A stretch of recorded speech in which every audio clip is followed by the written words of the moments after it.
ಹರಿಃ ಓಂ. ಓಂ ನ ಕರ್ಮಣಾ ನ ಪ್ರಜಯಾ ಧನೇನ ತ್ಯಾಗೇನೈಕೆ ಅಮೃತತ್ವಮಾನಶುಃ ಪರೇಣ ನಾಕನ್ನಿಹಿತಂ ಗುಹಾಯಾಂ ವಿಭ್ರಾಜದೇತತ್ಯತಯೋ ವಿಶಂತಿ ವೇದಾಂತ ವಿಜ್ಞಾನ ಸುನಿಶ್ಚಿತಾರ್ಥಾ ಸನ್ಯಾಸ ಯೋಗಾತ್ ಯತಯಃ ಶುದ್ಧ ಸತ್ವಾಃ ತೇ ಬ್ರಹ್ಮಲೋಕೇಷು ಪರಾಂತಕಾಲೇ ಪರಾಮೃತಾತ್ ಪರಿಮುಚ್ಯಂತಿ ಸರ್ವೇ ದಕ್ರಂ ವಿಪಾಪಂ ಪರಮೇಷ್ಮಭೂತಂ ಯತ್ ಪುಂಡರೀಕಂ ಪುರಮಧ್ಯಸಗ್ಗಸ್ತಂ ತತ್ರಾಭಿದಕ್ರಂ ಗಗನಂ ವಿಶೋಕಸ್ತಸ್ಮಿನ್ ಯದಂತಸ್ತದುಪಾಸಿತವ್ಯಂ ಯೋ ವೇದಾದೌ ಸ್ವರ ಪ್ರೋಕ್ತೋ ವೇದಾಂತೆ ಚ ಪ್ರತಿಷ್ಠಿತಃ ತಸ್ಯ ಪ್ರಕೃತಿಲೀನಸ್ಯ ಯಃ ಪರಃ ಸ ಮಹೇಶ್ವರಃ. ಹರಿಃ ಓಂ.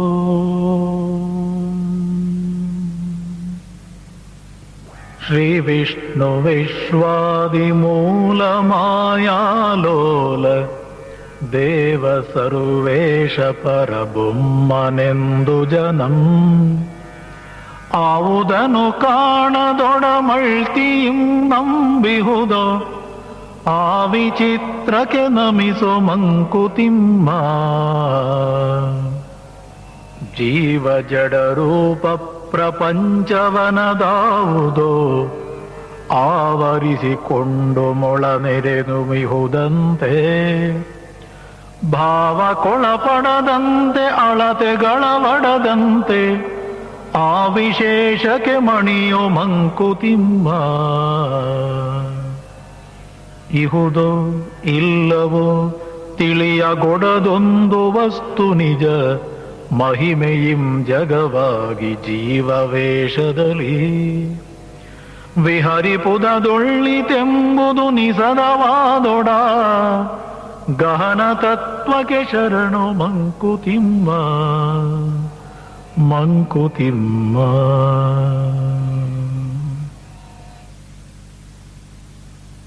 ಸನ್ಮಾನ್ಯ ಡಿ.ವಿ.ಜಿಯವರು ಮಂಕುತಿಮ್ಮನ ಕಗ್ಗ ಈ ಒಂದು ಶ್ರೇಷ್ಠ ಕೃತಿಯನ್ನ ಕನ್ನಡದ ಜನತೆಗೆ ಬಹಳ ಒಂದು ಪ್ರೀತಿಯಿಂದ ಉತ್ಕೃಷ್ಟವಾದ ಗ್ರಂಥ ಅನ್ನುವಂಥ ರೀತಿಯಲ್ಲಿ ಕರುಣಿಸಿದ್ದಾರೆ. ಸತ್ಯವಾಗಿ ಹೇಳುವುದಾದರೆ ಈ ಮಂಕುತಿಮ್ಮನ ಕಗ್ಗ ಕನ್ನಡದ ಭಗವದ್ಗೀತೆ. ಭಗವದ್ಗೀತೆಯಲ್ಲಿ ಜೀವನದ ನಾನಾ ರೀತಿಯ ಸಾವು ನೋವುಗಳಿಗೆ ಹೆದರಿ ಅಂಜಿದ ಅರ್ಜುನನಿಗೆ ಪರಮಾತ್ಮ ಶ್ರೀಕೃಷ್ಣ ಕೊಟ್ಟಂತ ಉಪದೇಶ, ಅದನ್ನು ನಾವು ನೋಡುವಾಗ ಜೀವನದ ಒಂದು ಶಕ್ತಿ, ನಮಗೆ ಸಂಸಾರವನ್ನು ಎದುರಿಸುವಂತಹ ಸಾಮರ್ಥ್ಯ ಅದರಲ್ಲಿ ತುಂಬಿ ತುಳುಕುವ ಹಾಗೆ ಕಾಣುತ್ತೆ. ಈ ಕಗ್ಗವನ್ನು ಓದುವಾಗಲೂ ಕಗ್ಗದ ಈ ಸುಂದರವಾದಂತಹ ಶ್ಲೋಕಗಳನ್ನ ನಾವು ನೋಡ್ತಾ ಹೋಗುವಾಗಲೂ ನಮ್ಮ ಮನಸ್ಸಿನ ನೋವು ಬೇನೆಗಳನ್ನು ಮರೆಯುತ್ತೇವೆ.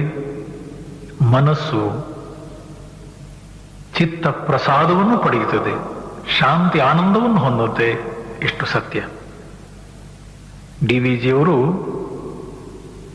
ಉಪನಿಷತ್ತುಗಳು, ಭಗವದ್ಗೀತೆ ಹಾಗೂ ಬ್ರಹ್ಮಸೂತ್ರ ಈ ಪ್ರಸ್ಥಾನ ತ್ರಯಗಳನ್ನು ಕೂಡ ಗುರುಮುಖೇನ ಕಲಿತವರು. ಮಾತ್ರವಲ್ಲ, ಶಾಸ್ತ್ರಿತನದಿಂದಲ್ಲ ಅನ್ನುವಂಥ ರೀತಿಯಲ್ಲಿ ಅವರ ಕಗ್ಗದಲ್ಲೇ ಅವರು ಹೇಳುವುದಾಗೆ ಶಾಸ್ತ್ರವನ್ನೇನೋ ಕಲಿತಿದ್ದಾರೆ ಸತ್ಯ, ಆದರೆ ಈ ಕಗ್ಗದಲ್ಲಿ ಬರುವಂತಹ ಅನುಭವದ ಮಾತು ಅವರ ಜೀವನದಲ್ಲಿ ಅವರಾಗಿ ಸಾಕಷ್ಟು ಕಷ್ಟ,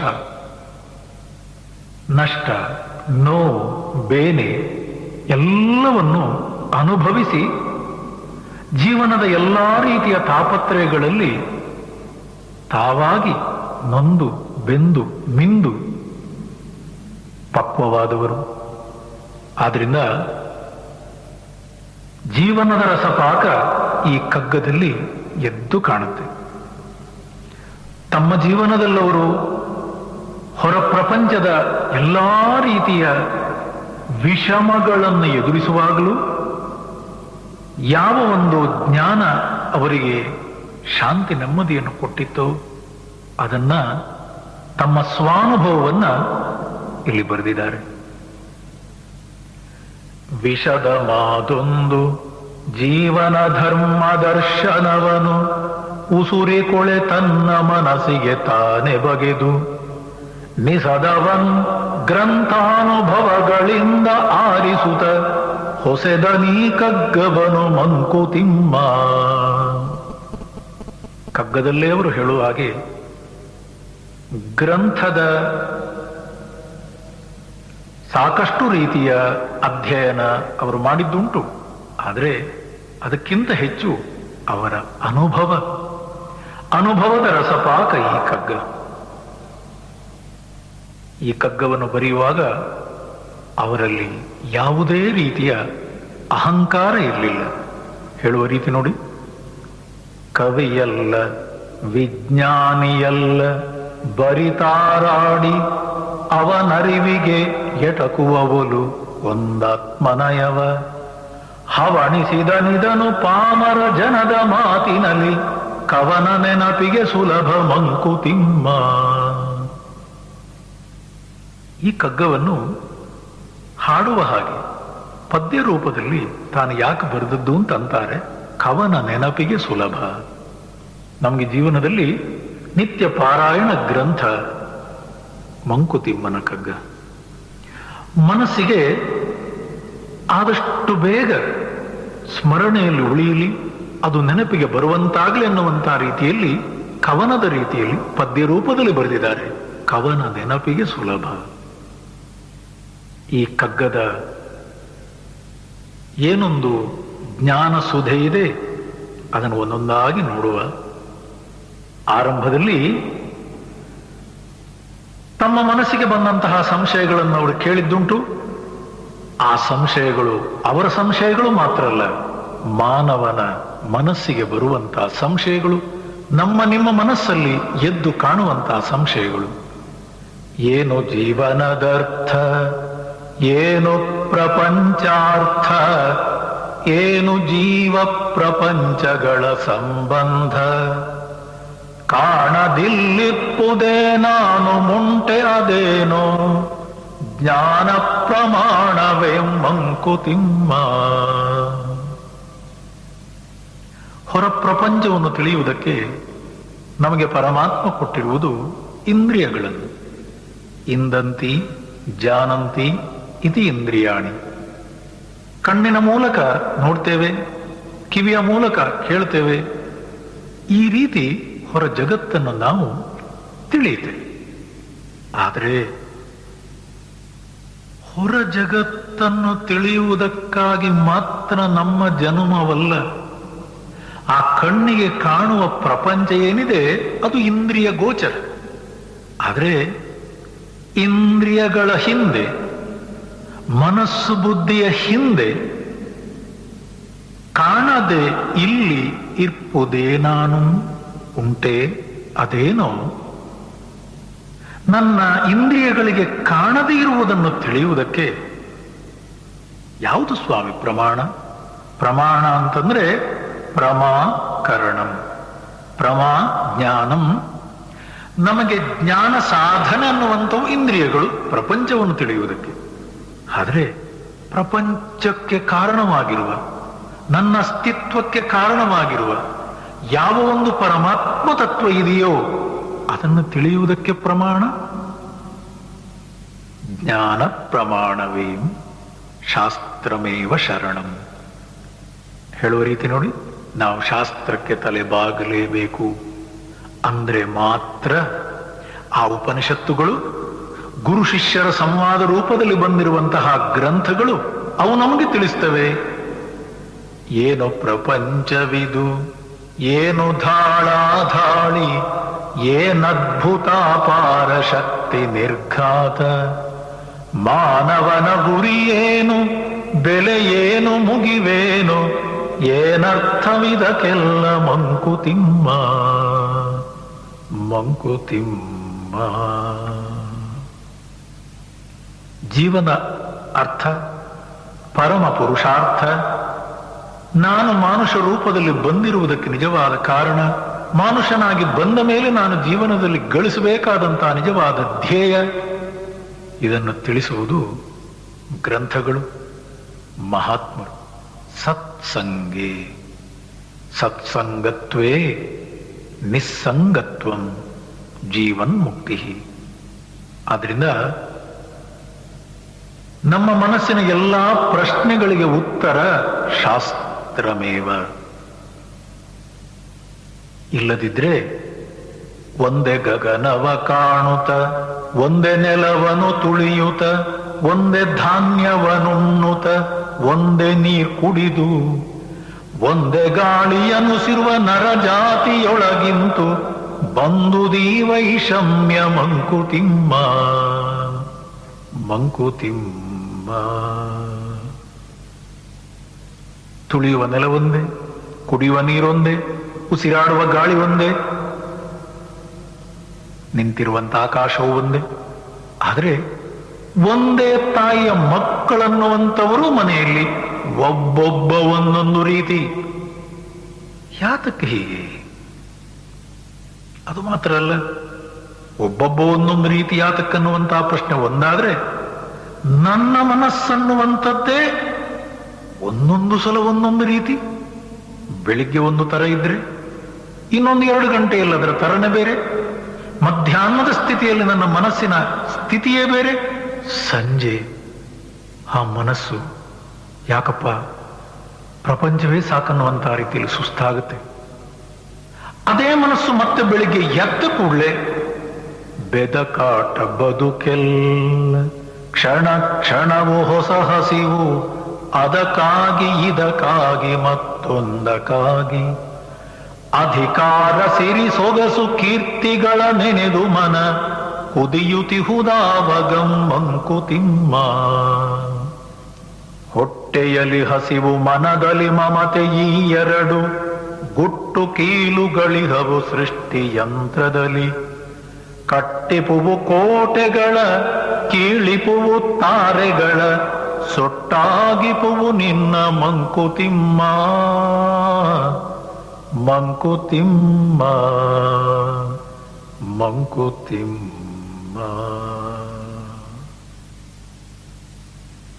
ಸಾಮಾನ್ಯವಾಗಿ ಹೇಳುವುದುಂಟು ನಾವು. ಏನ್ ಹೇಳಿ? ಮನುಷ್ಯನಿಗೆ ಮುಖ್ಯವಾಗಿ ಬೇಕಾದದ್ದು 3. ಏನ್ ಹೇಳಿ? ಹೊಟ್ಟೆ, ಬಟ್ಟೆ, ವಸತಿ. ಇದು ಸಾಮಾನ್ಯವಾಗಿ ಹೇಳುವ ರೀತಿ. ಹೊಟ್ಟೆಯ ಹಸಿವೇ ಆರಂಭದಲ್ಲಿ, ಆನಂತರ ನನ್ನವರು, ಮನದ ಮಮತೆ. ಇದು 2 ಸಾಕಾಗಿದ್ರೆ ಅದೊಂದು ಪ್ರಶ್ನೆ ಬೇರೆ. ಹೊಟ್ಟೆ ತುಂಬಿತು, ನನ್ನವರು, ನಾನು, ನಾನು ನನ್ನವರು ಅನ್ನುವಂಥವರಿಗೆ, ನಮಗಿಬ್ಬರಿಗೂ ನಮ್ಮ ಸುಖಕ್ಕಾಗಿ ಬೆದಕಾಟ ಬದುಕೆಲ್ಲ, ಚಣ ಚಣವು ಹೊಸ ಹಸಿವು. ಆ ಅಂತಃಕರಣ ಅನ್ನುವಂತಹ ಮನಸ್ಸು ಬುದ್ಧಿ ಹೊಟ್ಟೆ ತುಂಬಿದ ಮೇಲೆ ಅದು ಹೊರಗಿನ ವಿಷಯಗಳನ್ನು ಬೆನ್ನಟ್ಟುವ ರೀತಿ ಆ ಮನಸ್ಸಿನ ಹಸಿವು. ಕೃಷ್ಣ, ಆಲೋಚನೆ ಮಾಡಿ. ಇದೇ ಜಗತ್ತಲ್ಲಿ ಬದುಕಿದವರು ನಾವು. ಸಣ್ಣ ಮಗುವಾಗಿದ್ದಾಗ ನಾನು, 2 ವರ್ಷದ ಹಸುಳೆಯಾಗಿದ್ದಾಗ ನಾನು. ಹೌದು, ಹೊಟ್ಟೆಯ ಹಸಿವು ತಾಯಿ ತೀರಿಸಿದ್ರೆ, ನನ್ನ ಹೊಟ್ಟೆ ತುಂಬಿಸಿದ್ರೆ ಸಾಕಿತ್ತು.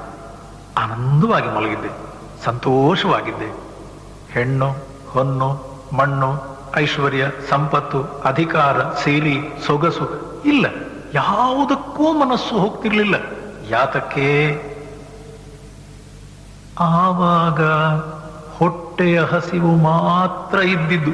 ಆ ಹೊಟ್ಟೆಯ ಹಸಿವು ಮಾತ್ರ, ಅದು ನಮ್ಮ ಯಾವುದೇ ರೀತಿಯ ತಾಪತ್ರಯಕ್ಕೆ ಕಾರಣವಲ್ಲ. ಹೊಟ್ಟೆಯ ಹಸಿವಿನ ಜೊತೆಯಲ್ಲಿ ನಾವು ಬೆಳೀತೇವೆ ನೋಡಿ. ಮನಸ್ಸು ಬೆಳೆದಂತೆಲ್ಲ ಹಸಿವೆ ಬೆಳೆಯುವುದಯ್ಯ, ತಣಿಸಲದನೊಗೆಯುವುದು ಬಗೆ ಬಗೆಯ ಯುಕ್ತಿ. ಮನುಜನೇಳಿಗೆ ಅದರಿನ ಮನಸ್ಸಿನೇಳಿಗೆಗೆ, ಕೊನೆಯಲ್ಲಿ ಚಿಂತಿಸಲು ಮಂಕುತಿಮ್ಮ ಮಂಕುತಿಮ್ಮ. ಮಗುವಾಗಿದ್ದಾಗ ಹೊಟ್ಟೆ ತುಂಬಿದ ಕೂಡಲೇ ಸಂತೋಷವಾಗಿದ್ದಂತಹ ನಾನು ಇವಾಗ ಯಾಕೆ ಅಳ್ತಾ ಇದ್ದೇನೆ? ಇದೇ ಜಗತ್ತು ತಾನೆ. ನಾನು ಮಗುವಾಗಿದ್ದಾಗ ಪ್ರಪಂಚವೇ ಈಗ ಇರುವ ಪ್ರಪಂಚ. ಆದರೆ ಆವಾಗ ಮನಸ್ಸು ಬೆಳೆದಿರಲಿಲ್ಲ, ಬುದ್ಧಿ ಬೆಳೆದಿರಲಿಲ್ಲ. ಆ ಮನಸ್ಸು ಬುದ್ಧಿಯಲ್ಲಿ ಹಸಿವೆ ಬಂದಿರಲಿಲ್ಲ. ಅದೇ ಬೇಕು ಬೇಕದು ಬೇಕು, ಬೇಕಿದೆ ನಗಿನ್ನೊಂದು, ಬೇಕೆನುತ ಬೊಬ್ಬಿಡುತ್ತಲಿಹ ಘಟವನಿದನು. ಏಕೆಂದು ರಚಿಸಿದನೋ ಬೊಮ್ಮನಿ ಬೇಕು ಜಪ, ಸಾಕೆನಿಪುದೆಂದಿಗೆಲು ಮಂಕುತಿಮ್ಮ ಮಂಕುತಿಮ್ಮ ಮಂಕುತಿಮ್ಮ. ತಂದೆ ತಾಯಿಗಳು ಕಲಿಸಿದ್ದಲ್ಲ, ಸ್ಕೂಲಲ್ಲಿ ಮೇಷ್ಟ್ರುಗಳು ನನಗೆ ಕಲಿಸಿದ್ದಲ್ಲ. ಅಪ್ಪ, ಹೊರಗಿನ ವಿಷಯಗಳ ಕಡೆಗೆ ಓಡು, ನಿನ್ನ ಸುಖ ಅಲ್ಲಿದೆ. ಇವತ್ತಲ್ಲ ನಾಳೆ ಸುಖವನ್ನು ಹೊರಗಿನ ವಿಷಯಗಳಿಂದ ನೀನು ಪಡೀತೀಯ, ನಡಿ, ಹೊರಗೆ ನಡಿ. ಯಾರೂ ಕಲಿಸಿಲ್ಲ ಸ್ವಾಮಿ. ನನ್ನ ಇಂದ್ರಿಯಗಳು, ನನ್ನ ಮನಸ್ಸು ನನಗೆ ಮೋಸ ಮಾಡಿದೆ. ದೇವರ ನಾಮ ಅಂತಂದ್ರೆ ನನಗೆ ಉಪದೇಶ ಕೊಟ್ಟಿಲ್ಲ ಅಂತೇವೆ. ಸ್ವಲ್ಪ ಕೂತ್ಕೊಂಡು ಜಪ ಮಾಡು ಅಂತಂದ್ರೆ ಉಪದೇಶವಿಲ್ಲ ಅಂತಂತೇವೆ. ಚಿಕ್ಕಂದಿನಿಂದ ಒಂದು ಜಪ ಕಲ್ತಿದ್ದೇವಲ್ಲ, ಏನ್ ಹೇಳಿ? ಬೇಕು ಬೇಕು, ನೋಡಿದ್ದೆಲ್ಲ ಬೇಕು, ಕೇಳಿದ್ದೆಲ್ಲ ಬೇಕು, ಮುಟ್ಟಿದ್ದೆಲ್ಲ ಬೇಕು. ಯಾರು ಕಲಿಸಿದ್ದು? ಯಾವ ಗುರುಗಳು ಉಪದೇಶ ಕೊಟ್ಟಿಲ್ವೇ? ಈ ಬೇಕು ಜಪ ಅನ್ನುವಂಥದ್ದನ್ನು ನಾವು ಬಿಡ್ಲಿಕ್ಕೆ ತಯಾರಿಲ್ವೇ? ಇನ್ನೊಂದುಂಟು, ನಮಗೆ ಬೇಕನ್ನುವಂಥದ್ದು ಏನನ್ನುವಂಥದ್ದು ಗೊತ್ತಿಲ್ಲ, ಒಟ್ಟು ಬೇಕು ಅಂತ ಅನ್ನೋ ಜಾತಿ. ಯಾಕೆ ಅಂತ ಕೇಳಿದ್ರೆ, ತಂದೆ ತಾಯಿಗಳನ್ನು ದೂರಬೇಡಿ, ಅಣ್ಣ ತಮ್ಮಂದಿರನ್ನು ತೋರಿಸಬೇಡಿ, ಗೆಳೆಯರಿಂದಾಗಿ ನಾನು ಹಾಳಾದೆ ಅಂತ ಅನ್ಬೇಡಿ. ಆನೆಗಾರ್, ಇರುವೆಗಾರ್, ಕಾಗೆಗಾರ್, ಕಪ್ಪೆಗಾರ್, ಕಾಣಿಸುವರನ್ನವನು ಹಸಿವವರ ಗುರುವು. ಮಾನವನು ಅಂತೆ ಉದರ ಶಿಷ್ಯನವನಾರಸನೆ, ನಾನಾವಯವಗಳಲ್ಲಿ ಮಂಕುತಿಮ್ಮ. ಆನೆಗಾರ್, ಕಾಗೆಗಾರ್, ಇರುವೆಗೆ ಮನೆಯಲ್ಲಿ ಸಕ್ಕರೆ ಎಲ್ಲಿಟ್ಟಿದ್ದೇವೆ, ಲಡ್ಡು ಎಲ್ಲಿಟ್ಟಿದ್ದೇವೆ ಯಾರಾದ್ರೂ ಹೇಳಬೇಕಾ? ಕಾಗೆಗೆ ಎಲ್ಲಿ ಆಹಾರ ಸಿಗುತ್ತೆ ಯಾರಾದ್ರೂ ಅಡ್ರೆಸ್ ಕೊಡ್ತಾರೇನೋ? ಹಸಿವೆ ಸ್ವಾಮಿ, ಹಸಿವೆ, ನಾನಾ ಅವಯಗಳಲ್ಲಿರುವ ಹಸಿವೆ ಅವುಗಳನ್ನು ಎಳ್ಕೊಂಡು ಹೋಗುತ್ತೆ. ಅಯ್ಯೋ, ಆ ಕಾಗೆಗೋ, ಕಪ್ಪೆಗೋ, ಆನೆಗೋ ಅವುಗಳಿಗೆ ಹಸಿವೆ, ಹೊಟ್ಟೆ ಹಸಿವೆ ಅಷ್ಟೇ. ನಮ್ಮದು ದಾಸರೋ ನಾವೆಲ್ಲ ಶುನಕನಂದದಿ, ಜಗದ ವಾಸನೆಗಳೆಳೆತಕ್ಕೆ ದಿಕ್ಕು ದಿಕ್ಕಿನಲಿ. ಪಾಶಗಳು ಹೊರಗೆ, ಕೊಂಡಿಗಳು ನಮ್ಮೊಳಗಿಹವು, ವಾಸನಾಕ್ಷಯ ಮೋಕ್ಷ ಮಂಕುತಿಮ್ಮ. ವಾಸನಾಕ್ಷಯ ಮೋಕ್ಷ ಮಂಕುತಿಮ್ಮ ಮಂಕುತಿಮ್ಮ. ವಾಸನೆಗಳ ದಾಸರು ನಾವು. ಆಲೋಚನೆ ಮಾಡಿ, ನಾವೇ ಚಿಕ್ಕಂದಿನಲ್ಲಿದ್ದಾಗ ಮನಸ್ಸಿನ ವಾಸನೆಗಳ ಗಲಾಟೆ ಇಲ್ಲದೆ ಇದ್ದಾಗ, ಬೇಕು ಬೇಕುಗಳನ್ನುವ ಆಶೆಗಳ ಪಾಶ ಇನ್ನೂ ಬೆಳೆಯದಿದ್ದಾಗ, ಇದೇ ಜಗತ್ತಲ್ಲಿ ಸುಖ, ನೆಮ್ಮದಿ, ಶಾಂತಿಯಿಂದ ನಕ್ಕು ನಲಿಯುವ ರೀತಿಯಲ್ಲಿ ಬದುಕು ಬಾಳಿದವರು. ಇವಾಗ ಅದೇ ಜಗತ್ತು ತಾನೆ, ಅದೇ ಸೂರ್ಯ, ಅದೇ ಚಂದ್ರ, ಅದೇ ಭೂಮಿ, ಅದೇ ಗಾಳಿ, ಅದೇ ನೀರು. ಆದರೆ ಈಗ ಸ್ವಾಮೀಜಿ ಯಾಕೆ ಜೀವನದಲ್ಲಿ ಯಾಕೋ ಶಾಂತಿನೇ ಇಲ್ಲ ಸ್ವಾಮಿ, ಯಾಕೋ ದೇವ್ರು ಯಾಕೆ? ಆಲೋಚನೆ ಮಾಡಿ. ನಮ್ಮ ಮನಸ್ಸಿಗೆ ಅಶಾಂತಿ, ಚಿಂತೆ, ದುಃಖಕ್ಕೆ ಯಾರು ಕಾರಣ ಹೇಳಿ?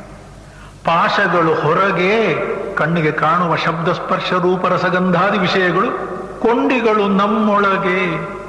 ಅದು ಹೇಳಿ, ನನ್ನ ಮನಸ್ಸಿನಲ್ಲಿ ಬೇಕುಗಳನ್ನುವ ಆಶೆ ಇರುವುದರಿಂದ ಹೊರಗಿನ ವಿಷಯ ಪ್ರಪಂಚಕ್ಕೆ ನನ್ನನ್ನು ಎಳೀತವೆ, ನನ್ನ ಇಂದ್ರಿಯಗಳೇ.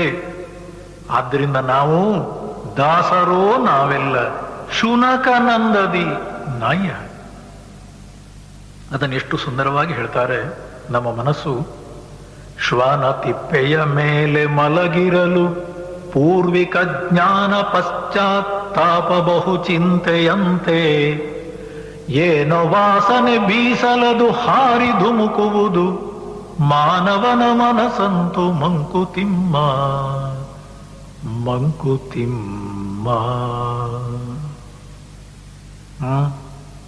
ಹೇಳಿ, ಸುಮ್ಮನೆ ಬಿದ್ದಿರ್ತದಂತೆ ನಾಯಿ ತಿಪ್ಪೆ ಮೇಲೆ ಮಲಕ್ಕೊಂಡು. ದಾರಿಯಲ್ಲಿ ಯಾರಾದ್ರೂ ಹೋಗುವ, ಅವನ ಕೈ ಚೀಲದಲ್ಲಿ ಏನಾದ್ರೂ ಸುವಾಸನೆ ಬರುವಂಥದ್ದು ಅಥವಾ ಮಾಂಸದ ತುಂಡೋ ಏನೋ ತಕೊಂಡು ಹೋಗ್ತಿದ್ದಾನೆ ಅಂತ ಇಟ್ಕೊಳ್ಳಿ. ಈ ತಿಪ್ಪೆ ಮೇಲೆ ಮಲಗಿರುವ ನಾಯಿಗೆ ಅದರ ವಾಸನೆ ತಾಗ್ತದೆ, ತೊಪ್ಪ ಅಂತ ಹಾರುತ್ತೆ. ಅವನು ಹಿಂದೆ ಹೊರಟೋಗ, ಸಿಗುತ್ತೋ ಸಿಗಲ್ಲ. ಆಮೇಲೆ ಮತ್ತೆ ಹಿಂದೆ ಬರುತ್ತೆ ಸ್ವಾಮಿ. ಹಿಂದೆ ಬಂದು ಅದೇ ಜಾಗದಲ್ಲಿ ಮತ್ತೆ 3 ಸುತ್ತು ತಿರುಗಿ ಮಲಗುತ್ತೆ. ಇವಾಗ ಅದನ್ನು ಎಬ್ಬಿಸಿದವ್ರು ಯಾರು ಹೇಳಿ? ಯಾರಾದ್ರೂ ಕರೆದ್ರ ಬಾ ಅಂತೇಳಿ? ಇಲ್ವೇ. ಯಾಕೆ ಎದ್ದಿದ್ದು ಹೇಳಿ? ನಮ್ಮ ಮನಸ್ಸು ಹೀಗೆ ಸ್ವಾಮಿ, ನಮ್ಮ ಮನಸ್ಸು ಹೀಗೆ. ನಮ್ಮ ಅಂತಃಕರಣ ಅನ್ನುವಂತ ಮನಸ್ಸು ಬುದ್ಧಿಗೆ ಹೊರಗಿನ ಪ್ರಪಂಚದ ಯಾವುದೇ ವಸ್ತುಗಳು ಬಾ ಕರೀಲಿಲ್ಲ, ಇಲ್ಲಿಗೆ ಬಾ ಅನ್ಲಿಲ್ಲ. ನನ್ನ ಮನಸ್ಸಿನ ವಾಸನೆ ನನ್ನ ಪಾಶ, ಅದೇ ನನ್ನನ್ನು ಎಳೆಯುವುದು. ಅನ್ನದಾತುರಕ್ಕಿಂತ ಚಿನ್ನದಾತುರ ತೀಕ್ಷ್ಣ, ಚಿನ್ನದಾತುರಕ್ಕಿಂತ ಹೆಣ್ಣು ಗಂಡುಲವು, ಮನ್ನಣೆಯ ದಾಹವು ಎಲ್ಲಕ್ಕೂ ತೀಕ್ಷ್ಣತಮ, ತಿನ್ನುವುದು ಆತ್ಮವನೇ ಮಂಕುತಿಮ್ಮ ಮಂಕುತಿಮ್ಮ. ಹೊಟ್ಟೆಯಲ್ಲಿ ಹಸಿವೆ ಆಗುತ್ತದೆ, ಅನ್ನ ಬೇಕು ಅಂತ ಅಂತೇವೆ. ಆದರೆ ಆ ಅನ್ನದಲ್ಲಿ ನಮಗೆ ಸಾಕು ಅಂತ ಬರುತ್ತೆ ಸ್ವಾಮಿ, ಅಲ್ವೇ? ಎಷ್ಟುಂಡರೇನ್ ನೀನು ಪುಷ್ಟಿ ಮೈಗಾಗುವುದು ಮುಷ್ಟಿ ಪಿಷ್ಟವು ತಾನೇ, ಮಿಕ್ಕುವುದೆಲ್ಲ ಕಸ. ಹೌದಲ್ಲ ಹೇಳಿ? ಊಟಕ್ಕೆ ಕೂತವನು ಖಂಡಿತವಾಗಿಯೂ ಸಾಕು ಅಂತ ಅಂತಾನೆ. ಯಾಕೆ ಹೇಳಿ? ಹೊಟ್ಟೆಯಲ್ಲಿ ಎಷ್ಟು ಹಿಡಿತದೆ. ಆದ್ರಿಂದ ಅನ್ನದ ಆತುರ, ಆ ಹೊಟ್ಟೆಯ ಹಸಿವೆ, ಆ ಹೊಟ್ಟೆ ಬೇಕು ಅಂತ ಅನ್ನೋದು, ಅದಕ್ಕೊಂದು ಮಿತಿ ಇದೆ, ಅದಕ್ಕೊಂದು ಇತಿಶ್ರೇ ಇದೆ, ಸಾಕು. ಆದ್ರೆ ಅದಕ್ಕಿಂತ ಇನ್ನೊಂದಿದೆ ಸ್ವಾಮಿ, ಚಿನ್ನದಾತುರ, ಧನ ಪಿಶಾಚಿ ಅಂತಂತೇವೆ. ಅಲ್ಲ, ಎಲ್ಲವೂ ಪಿಶಾಚಿನೇ. ಹೊರಗಿನ ಪ್ರಪಂಚಕ್ಕೆ ಎಳ್ಕೊಂಡು ಹೋಗುವ ಮನಸ್ಸೇ ಪಿಶಾಚಿ. ಪ್ರಪಂಚದ ವಸ್ತುಗಳನ್ನು ಪಿಶಾಚಿ ಅಂತ ಅನ್ಬೇಡಿ, ಆ ಪ್ರಪಂಚದ ವಸ್ತುಗಳಲ್ಲಿ ಸುಖ ಇದೆ ಅನ್ನುವಂತ ರೀತಿಯಲ್ಲಿ ತಪ್ಪು ತಿಳ್ಕೊಂಡಿರುವಂತ ಮನಸ್ಸು, ನನ್ನ ಮನಸ್ಸೇ ಪಿಶಾಚಿ. ನೋಡಿ, ಅನ್ನದಾತುರಕ್ಕಿಂತ ಚಿನ್ನದಾತುರ. ಸ್ವಾಮಿ, ಚಿನ್ನದ ಆಶೆಯಲ್ಲಿ ಎಲ್ಲಿಯಾದ್ರೂ ಸಾಕು ಅಂತ ಬಂದದ್ದಿದೆಯೇ ಸ್ವಾಮಿ? ಮನೆಯಲ್ಲಿ ಇರುವಂತಹ ಸೊಸೆಗೆ ಹೋಗಮ್ಮ ಕೊಡಪಾನದಲ್ಲಿ ನೀರು ತಾ ಅಂತಂದ್ರೆ, ಇಲ್ಲ ನನ್ಗೆ ಎತ್ಕೊಂಡು ಬರಕ್ಕಾಗಲ್ಲ, ಅದು ಬಹಳ ಭಾರ. ಎಷ್ಟು ಭಾರ ಹೇಳಿ? ಕೊಡಪಾನ ಇರೋದು ಬಹುಶಃ 1 ಕಿಲೋ. ಅದೇ ಸೊಸೆ ಮೇಲೆ 5 ಕಿಲೋ ಚಿನ್ನದ್ದೇನಾದ್ರೂ ಆಭರಣ ಹಾಕಿ ಮೈ ಮೇಲೆ ಪೂರ್ತಿ ಹಾಕೊಂಡು ಹಾಗೆ ಮಲಗುತ್ತೆ ಸ್ವಾಮಿ. ಅದನ್ನು ತೆಗೆದಿಡೋದೇ ಇಲ್ಲ. ಪ್ರಾಚಂಡರು ಸ್ವಾಮಿ ನಾವು. ಅನ್ನ, ಚಿನ್ನ ಇದೇ ಪಿಶಾಚಿ. ಆ ಹೊರಗಿನ ವಸ್ತುಗಳಲ್ಲಿ ಶಾಂತಿ ಇದೆ ಅನ್ನುವಂತ ಭ್ರಾಂತಿ ಇದೆ ನೋಡಿ, ಅದೇ ಮನಸ್ಸಿನ ಪಿಶಾಚಿ. ಅಷ್ಟೇ, ಅಲ್ಲಿಗೂ ಮುಗಿಯಲಿಲ್ಲ. ಚಿನ್ನದಾತುರಕ್ಕಿಂತ ಹೆಣ್ಣು ಗಂಡೊಲವು. ಗಂಡಿಗೆ ಹೆಣ್ಣು, ಹೆಣ್ಣಿಗೆ ಗಂಡು, ಕಾಮಾಸಕ್ತಿ. ಸ್ವಾಮಿ, ಶರೀರ ಬೆಳೆಯುತ್ತಾ ಬರುವಾಗ ಇವೆಲ್ಲ ಬೆಳೆಯುತ್ತವೆ. ಆಲೋಚನೆ ಮಾಡಿ. ಶಾಸ್ತ್ರ ಹೇಳುವಂಥದ್ದು ಅನುಭವದ ಮಾತು. ಡಿ ವಿ ಜಿಯವರಾಗ್ಲಿ, ನಮ್ಮ ಋಷಿಮುನಿಗಳಾಗ್ಲಿ, ಅವಳು ಹೇಳಿರುವಂತಹದ್ದು ಎಲ್ಲರೂ ಅವರ ಅನುಭವದ ರಸಪಾಕ. ಒಂದು ವೇಳೆ ಯಾರಾದರೂ ಅಪ್ಪ ಬೆಂಕಿ ಮುಟ್ಟಬೇಡ ಅಂತ ಅಂದದ್ದಿದ್ರೆ ಯಾತಕ್ಕೆ ಹೇಳಿ? ಬೆಂಕಿಯನ್ನು ಉಪಯೋಗಿಸೋಣ. ಅದನ್ನು ಮುಟ್ಟಿದ್ರೆ ಸುಡುತ್ತದೆ. ಅಯ್ಯೋ, ಹಿಂದಿನವರಿಗೆ ಸುಟ್ಟಿದೆ ಏನು ಸ್ವಾಮಿ, ನಮಗೆ ಸುಡ್ಲಿಕ್ಕಿಲ್ಲ, ನಾನು ಹೋಗಿ ಮುಟ್ತೇನೆ. ಮುಟ್ಟು. ಆಮೇಲೆ ನೀನೇನು ಹೇಳ್ತೀಯ? ನೀನು ಇನ್ನೊಂದು ಪುಸ್ತಕ ಬರೀತೀಯ. ಏನ್ ಹೇಳು? ಯಾರೋ ಬೆಂಕಿ ಮುಟ್ಟಬೇಡಿ, ದೂರದಲ್ಲಿ. ಹಿಂದಿನ ಮಹಾತ್ಮರುಗಳೆಲ್ಲರ ಅನುಭವವೂ ಕೂಡ ಇದೆ. ಅನ್ನ ಚಿನ್ನ ಮಾತ್ರ ಅಲ್ಲ ಸ್ವಾಮಿ, ಮನ್ನಣೆಯ ದಾಹವೂ ಎಲ್ಲಕ್ಕೂ ತೀಕ್ಷ್ಣತಮ. ನಾವು ಹೊರಗಿನ ಪ್ರಪಂಚದಲ್ಲಿ ಹೊರಗಿನ ಆಕರ್ಷಣೆಗಳಿಂದ ನಾವು ಒಂದು ವೇಳೆ ನಮ್ಮ ಮನಸ್ಸನ್ನು ಗೆದ್ದುಕೊಂಡ್ರೆ ಕೀರ್ತಿ, ಹೆಸರು, ಮನ್ನಣೆ ಅಲ್ಲಿ ಸಿಕ್ಕಾಕೊಳ್ತೇವೆ ಸ್ವಾಮಿ. ನಮ್ಮಂತಃಕರಣ, ನಮ್ಮ ಮನಸ್ಸು ಯಾವ ಯಾವ ರೀತಿಯಲ್ಲಿ ಪಿಶಾಚಿಯಾಗಿ ಕಾಡುತ್ತೋ ಅದು ಮುಖ್ಯ. ಅದನ್ನು ನಾವು ನೋಡಿಕೊಳ್ಳುವುದಾದ್ರೆ, ನನ್ನ ಮನಸ್ಸನ್ನು ನಾನು ನೋಡಿಕೊಂಡು ಆ ಮನಸ್ಸನ್ನು ಹಿಡಿಯುತ್ತೇನೆನ್ನುವಂತ ರೀತಿಯಲ್ಲಿ ಪ್ರಯತ್ನ ಮಾಡುವುದಾದ್ರೆ ಮಹತ್ತರ ಸಾಧನೆ, ಅದು ಮಹಾನ್ ತಪಸ್ಸು. ಆದರೆ ಅಷ್ಟು ಸುಲಭವೋ ಸ್ವಾಮಿ? ಆ ಮನಸ್ಸನ್ನು ನೋಡೋದು, ಆ ಮನಸ್ಸನ್ನು ಹಿಡಿಯೋದು ಅಷ್ಟು ಸುಲಭವೇ? ಆಲೋಚನೆ ಮಾಡಿ. ಧಾರುಣಿ ಸುತೆಯವೋಲು ದೃಢ ಮನಸ್ಕರದಾರೋ ಮಾರೀಚ ಹರಿಣ ಅಡ್ಡಾಡಲೇನಾಯ್ತು. ವಾರಿಧಿಯೊಳಡಗಿ ನಿದ್ರಿಪ ಬಾಡವವು ತೃಷ್ಣೆ ಆರದನು ಕೆರಳಿಪರು ಮಂಕುತಿಮ್ಮ. ಜನಕ ಜಯದ ಋಷನದಿ ನಾಯ್ತು ರಾವಣ ಚಪಲ, ಕನಕ ಮೃಗದ ಋಷನದಿ ಜಾನಕಿಯ ಚಪಲ. ಜನ ಅವನ ನಿಂದಿಪುದು ಕನಿಕರಿಪುದೀಕೆಯಲಿ, ಮನದ ಬಗೆ ಅರಿಯದದು ಮಂಕುತಿಮ್ಮ ಮಂಕುತಿಮ್ಮ. ಧಾರುಣಿ ಸುತೆ, ಭೂಮಿಯ ಮಗಳು. ಯಾರು ಹೇಳಿ? ಜನಕಜೆ, ಸೀತೆ. ಸಾಮಾನ್ಯವಾಗಿ ಸಹನೆಗೆ ನಾವು ಕೊಡುವಂತಹ ದೃಷ್ಟಾಂತ ಭೂಮಿ. ಆ ಭೂಮಿಯನ್ನು ನಾವು ತುಳಿತೇವೆ, ಭೂಮಿಯ ಮೇಲೆ ಉಗುಳುತ್ತೇವೆ, ಭೂಮಿಯನ್ನು ನಾನಾ ತರದಲ್ಲೂ ಉಪಯೋಗಿಸ್ತೇವೆ, ಹೊಲಸು ಮಾಡ್ತೇವೆ ಅದರ ಮೇಲೆ. ಆದರೂ ಆ ಭೂತಾಯಿ ಎಲ್ಲವನ್ನೂ ಸಹಿಸಿಕೊಂಡು ಮತ್ತೆ ನಮ್ಮನ್ನು ಪೋಷಿಸ್ತಾಳೆ, ಆಹಾರವನ್ನು ಕೊಡ್ತಾಳೆ. ಆ ಸಹನೆ, ತಾಳ್ಮೆಗೆ ಮೂರ್ತಿವೆತ್ತ ರೂಪ ಭೂಮಿ ತಾಯಿ. ಅವಳ ಮಗಳು ತಾನೆ ಜನಕಜೆ. ಎಷ್ಟೊಂದು ಸಹನೆ, ಎಷ್ಟೊಂದು ತಾಳ್ಮೆ ಆ ಸೀತೆ. ಅಂತ ದೃಢ ಮನಸ್ಸಿನ ಸೀತೆಯ ಮನಸ್ಸು ಮಾರೀಚ ಹರಿಣ ಅಡ್ಡಾಡಲೇನಾಯ್ತೋ. ಆ ಬಂಗಾರದ ಜಿಂಕೆಯ ರೂಪದಲ್ಲಿ ಮಾರೀಚ ಕಣ್ಣೆದುರಿಗೆ ಬಂದಾಗ ಆಲೋಚನೆ ಮಾಡಿ. ಶ್ರೀರಾಮಚಂದ್ರನ ತೊಡೆಯ ಮೇಲೆ ನೆಮ್ಮದಿಯಿಂದ ಮಲಗಿದಂತಹ ಸೀತೆ, ರಾಮ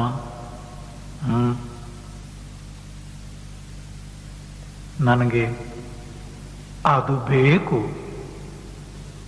ಈಗ ಬಂಗಾರದ ಜಿಂಕೆ ತಪ್ಪಲ್ಲ, ಆ ಬಂಗಾರದ ಜಿಂಕೆ ಕಣ್ಣಿನ ಮುಂದೆ ಓಡಾಡಿದ್ದು ತಪ್ಪಲ್ಲ. ಅದು ಕುಣಿತಾ ಕುಣಿತಾ ಪುಟೀತಾ ಆನಂದವಾಗಿ ಆ ಕಡೆ ಈ ಕಡೆ. ಆದ್ರೆ ನನ್ನ ಮನಸ್ಸಲ್ಲಿ ಬಂತು ನೋಡಿ, ಏನ್ ಹೇಳಿ? ಅದು ಬೇಕು. ಆಯ್ತು, ಆ ಬೇಕನ್ನುವಂಥದ್ದು ಎಲ್ಲಿತ್ತು ಸ್ವಾಮಿ ಇಷ್ಟು ದಿವಸ? ವಾರಿಧಿಯೊಳಡಗಿ ನಿದ್ರಿಪ ಬಾಡವೋ ತೃಷ್ಣೆ. ಆ ತೃಷ್ಣೆ ಅದೊಂದು ಅಗ್ನಿ, ಒಡವಾಗ್ನಿ. ಹಾಗೆ ಸಮುದ್ರದ ತಳದಲ್ಲಿದ್ದ ಹಾಗಂತ ಭಯಂಕರವಾದ ಅಗ್ನಿ ನಮ್ಮ ಮನಸ್ಸಿನ ಆಳದಲ್ಲಿರುತ್ತೆ ಸ್ವಾಮಿ. ಆಲೋಚನೆ ಮಾಡಿ. ನಮಗೆ ಅರ್ಥ ಆಗಲ್ಲ ಸ್ವಾಮಿ, ನಮ್ಮ ಮನಸ್ಸಲ್ಲಿ ಎಂತೆಂಥ ಬಯಕೆಗಳಿವೆ ಅಂತೇಳಿ ಅರ್ಥ ಆಗಲ್ಲ. ನಾವು ತಿಳ್ಕೊಂಡಿರೋದು ನನ್ನ ಮನಸ್ಸಲ್ಲಿ ಬಯಕೆಗಳೇ ಇಲ್ಲ, ನನ್ನ ಮನಸ್ಸು ಯಾವುದನ್ನು ಬೇಕು ಅಂತ ಅನ್ನಲ್ಲ, ನನ್ನ ಮನಸ್ಸನ್ನು ಗೆದ್ದು ಬಿಟ್ಟೆ ಅನ್ನುವಂತ ರೀತಿ. ಒಂದೊಂದ್ಸಲ ನಾವು ಪೂಜೆ ಕೂತಾಗ, ಭಜನೆ ಕೂತಾಗ, ಜಪ ಕೂತಾಗ ಆ ಮನಸ್ಸಲ್ಲಿ ಯಾವುದೇ ರೀತಿಯ ಕೆಟ್ಟ ಆಲೋಚನೆಗಳು ಬಾರದೇ ಇದ್ದಾಗ ಅಬಾಬಾಬಾ ಮನಸ್ಸಲ್ಲಿ ಏನಿಲ್ಲ ಸ್ವಾಮಿ, ನಾನು ಗೆದ್ದುಬಿಟ್ಟೆ, ನಾನು ಸ್ಥಿತಪ್ರಜ್ಞ ಅದೇ ಅಂತ ಕಾಣುತ್ತೆ ಅನ್ನಿಸ್ತದೆ. ಆದ್ರೆ ಪೂಜಾ ಕೋಣೆಯಿಂದ ಹೊರಗೆ ಬನ್ನಿ, ಜಪದ ಧ್ಯಾನದ ಸ್ಥಾನದಿಂದ ಎದ್ದು ಹೊರಗೆ ಬನ್ನಿ, ಕಣ್ಣಿಗೆ ಕಾಣುವ, ಕಿವಿಗೆ ಕೇಳುವ, ನಾಲಿಗೆಗೆ ಸಿಗುವ ಏನಾದ್ರೂ ಒಂದು ವಸ್ತು ಸಿಗಲಿ, ಮತ್ತೆ ಶುರುವಾಗುತ್ತೆ. ಏನ್ ಹೇಳಿ ಬೇಕು? ಕನಕ ಮೃಗದ ಋಷನದೆ ಜಾನಕಿಯ ಚಪಲ. ಹೇಳಿ, ಆ ಬಂಗಾರದ ಜಿಂಕೆಯನ್ನು ನೋಡಿದ ಕೂಡಲೇ ಮನಸ್ಸು ಯಾವ ರೀತಿಯಲ್ಲಿ ಹೊರಗೆ ಬಂತೋ ನಮ್ಮ ಮನಸ್ಸು ಹಾಗೆ ಸ್ವಾಮಿ. ಆದ್ರೆ ಜನವೋ ಆ ರಾವಣನನ್ನು ಬೈತಾರೆ, ಜನಕಜೆಯನ್ನು ಹೊಗಳುತ್ತಾರೆ. ಆದ್ರೆ ಒಂದು ವಿಚಾರ ಮಾತ್ರ ಸತ್ಯ. ಏನ್ ಹೇಳಿ? ರಾವಣನ ಮನಸ್ಸು ಮನಸ್ಸೇ, ಜಾನಕಿಯ ಮನಸ್ಸು ಮನಸ್ಸೇ. ಮನಸ್ಸು ಹೊರಗಿನ ವಿಷಯಗಳನ್ನು ಬೆನ್ನಟ್ಟದೋ ಮುಗೀತು, ಮಹಾ ತಪ್ಪು ಸ್ವಾಮಿ. ಆದ್ರಿಂದ ತೃಪ್ತಿಯರಿಯದ ವಾಂಛೆ ಜೀರ್ಣಿಸದ ಭುಕ್ತಿ ಒಲು ಗುಪ್ತದಲ್ಲಿ ಕೊಳೆಯುತ್ತೆ ವಿಷ ಬೀಜವಾಗಿ. ನಾವು ಮಾಡಿರಲ್ಲ ನೋಡಿ, ಎಷ್ಟೆಲ್ಲ ಮನಸ್ಸಿನ ಶಾಸ್ತ್ರ ಇದೆ ನೋಡಿ ನಮ್ಮ ಶಾಸ್ತ್ರದಲ್ಲಿ. ಮಾನಸಿಕ ಶಾಸ್ತ್ರ ಅಂತಂತೇವೆ, ಸೈಕಾಲಜಿ ಅಂತಂತಾರೆ ಇಂಗ್ಲಿಷ್ನಲ್ಲಿ. ಆ ಸೈಕಾಲಜಿ ಅನ್ನುವ ಶಾಸ್ತ್ರದಲ್ಲಿ ಸಪ್ರೆಷನ್ ಅನ್ನುವ ಒಂದು ಶಬ್ದ ಇದೆ. ಸಪ್ರೆಷನ್ ಅಂತಂದ್ರೆ ಮನಸ್ಸಲ್ಲಿ ಏನೇನು ಬೇಕುಗಳನ್ನುವಂತ ರೀತಿಯಲ್ಲಿ ಬಂದಾಗ ಅದನ್ನು ನಾವು ಅದುಮಿ ಹಿಡಿಯುವುದು. ಸ್ವಾಮಿ, ಹೊರಗಿನ ಪ್ರಪಂಚದ ರೂಪವನ್ನು ನೋಡುವಾಗ ಮನಸ್ಸು ಬೇಕು ಅಂತಂದ್ರೆ, ಕಣ್ಣಿಗೆ ಕಾಣುವ, ಕಿವಿಗೆ ಕೇಳುವ ಯಾವುದೋ ವಸ್ತುವನ್ನು ಮನಸ್ಸು ಬಯಸುವಾಗ ನಾನು ಕೊಡಲ್ಲ ಅಂತಂದ್ರೆ ಜೀರ್ಣಿಸದ ಭುಕ್ತಿವಲು ಗುಪ್ತದಲ್ಲಿ ಕೊಳೆಯುತ್ತೆ. ಸ್ವಾಮಿ, ಎಂಥ ದೃಷ್ಟಾಂತ ನೋಡಿ. ನಾನು ತಿಂದ ಆಹಾರ ಅನ್ನುವಂಥದ್ದು ಹೊಟ್ಟೆಗೆ ಒಳಗೆ ಹೋದ್ರೆ ಒಂದೋ ಜೀರ್ಣ ಆಗಬೇಕು, ಜೀರ್ಣ ಆಗಿ ಅದರ ರಸ, ಅದರ ಏನು ಸತ್ವ, ಅದೆಲ್ಲವನ್ನು ನನ್ನ ಕರುಳು ಹೀರಿ ಕಸವನ್ನು ಹೊರಗೆ ಹಾಕಬೇಕು. ಇದು ಒಂದು ರೀತಿ. ಇಲ್ಲ, ಸರಿಯಾಗಿ ಜೀರ್ಣ ಆಗಲಿಲ್ಲ, ವಾಕರಿಕೆ ಬಂದಾದ್ರೂ ಹೊರಗೆ ಬರಬೇಕು. ಇಲ್ಲ, ಲೂಸ್ ಮೋಷನ್ ಅಂತ ಅಂತೇವೆ, ಭೇದಿ, ಹೊರಗೆ ಹೋಗ್ಬೇಕು. ಅದು ಎಲ್ಲಿ ಆದ್ರೂ ಸರಿಯಾಗಿ ಜೀರ್ಣವೂ ಆಗಲಿಲ್ಲ, ಸತ್ವ ಹೀರುವಂತ ರೀತಿಯಲ್ಲಿ ರಕ್ತಗತ ಆಗಲಿಲ್ಲ, ಅದು ಒಳಗಿಂದ ಕೊಳೆಯುತ್ತದೆ ಸ್ವಾಮಿ. ಅದಕ್ಕನ್ನೋದು ಟೈಫಾಯ್ಡ್. ಗುಪ್ತದಲ್ಲಿ ಕೊಳೆಯುತ್ತೆ ವಿಷ ಬೀಜವಾಗಿ. ಇದೇ ರೀತಿ ನೋಡಿ, ಎಂಥ ದೃಷ್ಟಾಂತ ನೋಡಿ. ಮನಸ್ಸಲ್ಲಿ ನನಗೆ ಹೊರಗಿನ ವಿಷಯ ಪ್ರಪಂಚದ ವಸ್ತುಗಳು ಬೇಕು ಅಂತನ್ನುವಂತ ರೀತಿಯಲ್ಲಿ ಬಂದಾಗ ಅವುಗಳನ್ನು ನಾನು ಕೊಡಲ್ಲ. ಕಣ್ಣಿಗೆ ಕಾಣುವ ರೂಪವನ್ನು ಕೊಡಲ್ಲ, ಕಿವಿಗೆ ಕೇಳುವ ಶಬ್ದವನ್ನು ಕೇಳಿಸಲ್ಲ, ನಾಲಿಗೆ ತಿನ್ನುವ ಮುಟಲ್ಲ. ಓಯ್, ಅಷ್ಟಕ್ಕೆ ಮನಸ್ಸು ನಿಲ್ಲುತ್ತ? ಅದಕ್ಕನ್ನೋ ಸ್ವಾಮಿ ಕನಸು. ಆ ಕನಸಲ್ಲಿ ಯಾವುದು ಬೇಕು ಅದೇ ಬರುತ್ತೆ. ಪ್ರಾಪ್ತಿಗೊಳಿಪುದು ಜೀವಕ್ಕೆ ಉನ್ಮಾದ ತಾಪಗಳು. ಸ್ವಾಮಿ, ನಮ್ಮ ಮನಸ್ಸನ್ನು ನಾವು ಎಲ್ಲಿಯವರೆಗೆ ತಿಳ್ಕೊಳ್ಳಲ್ವೋ ಅಲ್ಲಿಯವರೆಗೆ ನಮಗೆ ಶಾಂತಿ, ನೆಮ್ಮದಿ ಇಲ್ಲ. ನನ್ನ ಮನಸ್ಸನ್ನು ನಾನಾಗಿ ನೋಡಿ ಅದಕ್ಕೆ ಏನು ಬೇಕು, ಅದು ಯಾಕೆ ಹೊರಗಿನ ವಿಷಯಗಳನ್ನು ಬಯಸುತ್ತೆ, ಅದಕ್ಕೆ ವಿಷಯಗಳು ಬೇಕೋ ಅಥವಾ ವಿಷಯಗಳಲ್ಲಿರುವ ಸುಖ ಬೇಕೋ ಆಲೋಚನೆ ಮಾಡಿ. ನನ್ನ ಮನಸ್ಸಿಗೆ ನಾನಾಗಿ ಆಲೋಚನೆ ಮಾಡಿ ವಿಚಾರ ಮಾಡಿ, ಯಾಕೆ, ಎಲ್ಲಿ ಹೋಗ್ತೀಯಾ, ಏನು ಬೇಕು, ಇಷ್ಟೆಲ್ಲವನ್ನೂ ನಾನು ಕೇಳುವ ತನಕ ಆ ಮನಸ್ಸೇ ನನ್ನ ಶತ್ರು ಸ್ವಾಮಿ. ಮನಸ್ಸೇ ನನ್ನ ಶತ್ರು. ಇನ್ನೊಂದು ನೋಡಿ, ಸಿರಿ ಮಾತ್ರಕ್ಕೇನಲ್ಲ, ಪೆಣ್ಮಾತ್ರಕ್ಕೇನಲ್ಲ, ಕರುಬಿ ಜನ ಕೆಸರು ದಾರಿಯಲ್ಲಿ ಸಾಗುತ್ತಿಹುದು. ಬಿರುದ ಗಳಿಸಲಿ ಕೆಸಪ, ಹೆಸರ ಪಸರಿಸಲಿ ಸಪ, ದುರಿತಗಳ್ಗೆಣೆಯುಂಟೆ ಮಂಕುತಿಮ್ಮ. ಸಾಮಾನ್ಯವಾಗಿ ನಾವು ಮನುಷ್ಯನ ಮನಸ್ಸು ಹೆಣ್ಣು, ಹೊನ್ನು, ಮಣ್ಣು ಈ ಮೂರನ್ನು ಬಯಸುತ್ತೆ, ಈ ಮೂರರಿಂದ ತನ್ನ ಸರ್ವನಾಶ ಮಾಡಿಕೊಳ್ಳುತ್ತೆ ಅಂತ ಅನ್ನುವುದುಂಟು.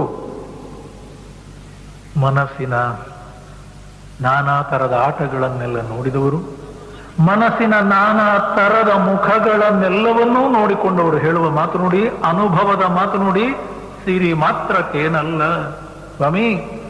ನಮ್ಮ ಅಶಾಂತಿ ಚಿಂತೆ ಬರೀ ಹೆಣ್ಣಿಗಾಗಿ ಮಾತ್ರ ಅಲ್ಲ, ಬರೀ ಐಶ್ವರ್ಯಕ್ಕಾಗಿ ಮಾತ್ರ ಅಲ್ಲ, ಬರೇ ಆಸ್ತಿಗಾಗಿ ಮಾತ್ರ ಅಲ್ಲ, ಇನ್ನೊಂದಿದೆ. ಏನ್ ಹೇಳಿ? ಹೆಸರು, ಬಿರುದು. ಬಿರುದ ಗಳಿಸಲಿ ಕೆಸೆಪ, ಹೆಸರ ಪಸರಿಸಲೆಸಪ. ನನ್ನ ಫೋಟೋ ದಿನ ಪೇಪರಲ್ಲಿ ಬರ್ತಾ ಉಂಟು, ನನ್ನ ಹೆಸರು ದಿನ ಪೇಪರಲ್ಲಿ ಬರ್ತಾ ಇದೆಯೋ, ನಾನು ಎಲ್ಲೆಲ್ಲಿ ಏನೇನು ಮಾಡಿದ್ದೇನೆ ಅದೆಲ್ಲರೂ ಕೂಡ ಅವರವರ ಏನು ಮ್ಯಾಗಝಿನ್ಗಳಲ್ಲಿ ಹಾಕ್ತಾ ಇದ್ದಾರೋ. ಅವರು ಹಾಕಬೇಕು ಅಂತ ಹೇಳಿದ್ದು ನಾನೇ. ಆಮೇಲೆ ಹಾಕಿದ ಮೇಲೆ ನನ್ನ ಫ್ರೆಂಡ್ಸ್ ಯಾರ್ಯಾರಿದ್ದಾರೆ ಅವರಿಗೆಲ್ಲ ಫೋನ್ ಮಾಡಿ ಹೇಳೋದು ನಾನೇ. ನೋಡ್ರಿ ಇವತ್ತು ಪೇಪರ್ ನೋಡಿ, ಇಷ್ಟು ಪೇಜಿ ನೋಡಿ, ಅದರಲ್ಲಿ ಏನಿದೆ, ನನ್ನ ಫೋಟೋ ನೋಡಿ ಅಂತ ನಾನೇ ಹೇಳೋದು. ಸ್ವಾಮಿ, ಈ ನನ್ನದು, ನಾನು, ಆ ಬಿರುದು, ಆ ಕೀರ್ತಿ, ಆ ಹೆಸರು, ಅದಕ್ಕಾಗಿ ನಾವು ಎಷ್ಟು ಹಣ ಹಾಳು ಮಾಡ್ತೀವಿ ಸ್ವಾಮಿ. ನನಗೆ ಹೋದಲ್ಲಿ ಮನ್ನಣೆ ಸಿಗದಿದ್ರೆ ನನ್ನ ಮನಸ್ಸಿಗಾಗುವಂತ ಅಶಾಂತಿ, ಚಿಂತೆ, ದುಃಖ, ಹಿಂಸೆ ಹೇಳಿ. ನನ್ನ ಮನಸ್ಸು ನನಗೆ ಅಶಾಂತಿ ಚಿಂತೆಯನ್ನು ತರುವಂತ ರೀತಿ ಬರೀ ಹೆಣ್ಣು, ಹೊನ್ನು, ಮಣ್ಣು ಅಲ್ಲ, ನಾನಾ ರೀತಿಯಲ್ಲಿದೆ ಸ್ವಾಮಿ, ನಾನಾ ರೀತಿಯಲ್ಲಿದೆ. ಇದು ಸಾಕಾಗದ್ದಕ್ಕೆ ಇನ್ನೂ ನೋಡಿ, ಆ ಮನಸ್ಸಿನ ನಾನಾ ಮುಖಗಳನ್ನು, ಆ ಮನಸ್ಸು ಯಾವ ಯಾವ ರೀತಿಯಲ್ಲಿ ನನಗೆ ಚಿಂತೆ, ಅಶಾಂತಿ, ದುಃಖಗಳನ್ನು ತರ್ತವೆ, ನನ್ನ ಒಳಗಿನ ಆನಂದ ಶಾಂತಿಯನ್ನು ಹೇಗೆ ಅವುಗಳು ಕದಡ್ತವೆ. ಡಿವಿಜಿಯವರು ಎಷ್ಟು ಸುಂದರವಾಗಿ ಹೇಳ್ತಾರೆ ನೋಡಿ. ನಮ್ಮ ಬಾಳ್ಕೆಯಲ್ಲಿ 108 ತೊಡಕು ತಿಣಕುಗಳುಂಟು, ಕೇಳ್ಕೆ ಮಾಣ್ಕೆಗಳಿಗವು ಜಗ್ಗ ಒಂದಿನಿಸುಂ. ಗೋಳ್ಕರದರೇನು ಫಲ, ಗುದ್ದಾಡಲೇನು ಫಲ, ಪಲ್ಕಿರಿದು ತಾಳಿಕೊಳ್ಳೋ ಮಂಕುತಿಮ್ಮ.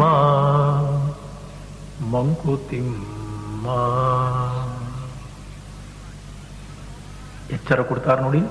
ತಸ್ಮಾತ್ ಜಾಗ್ರತ.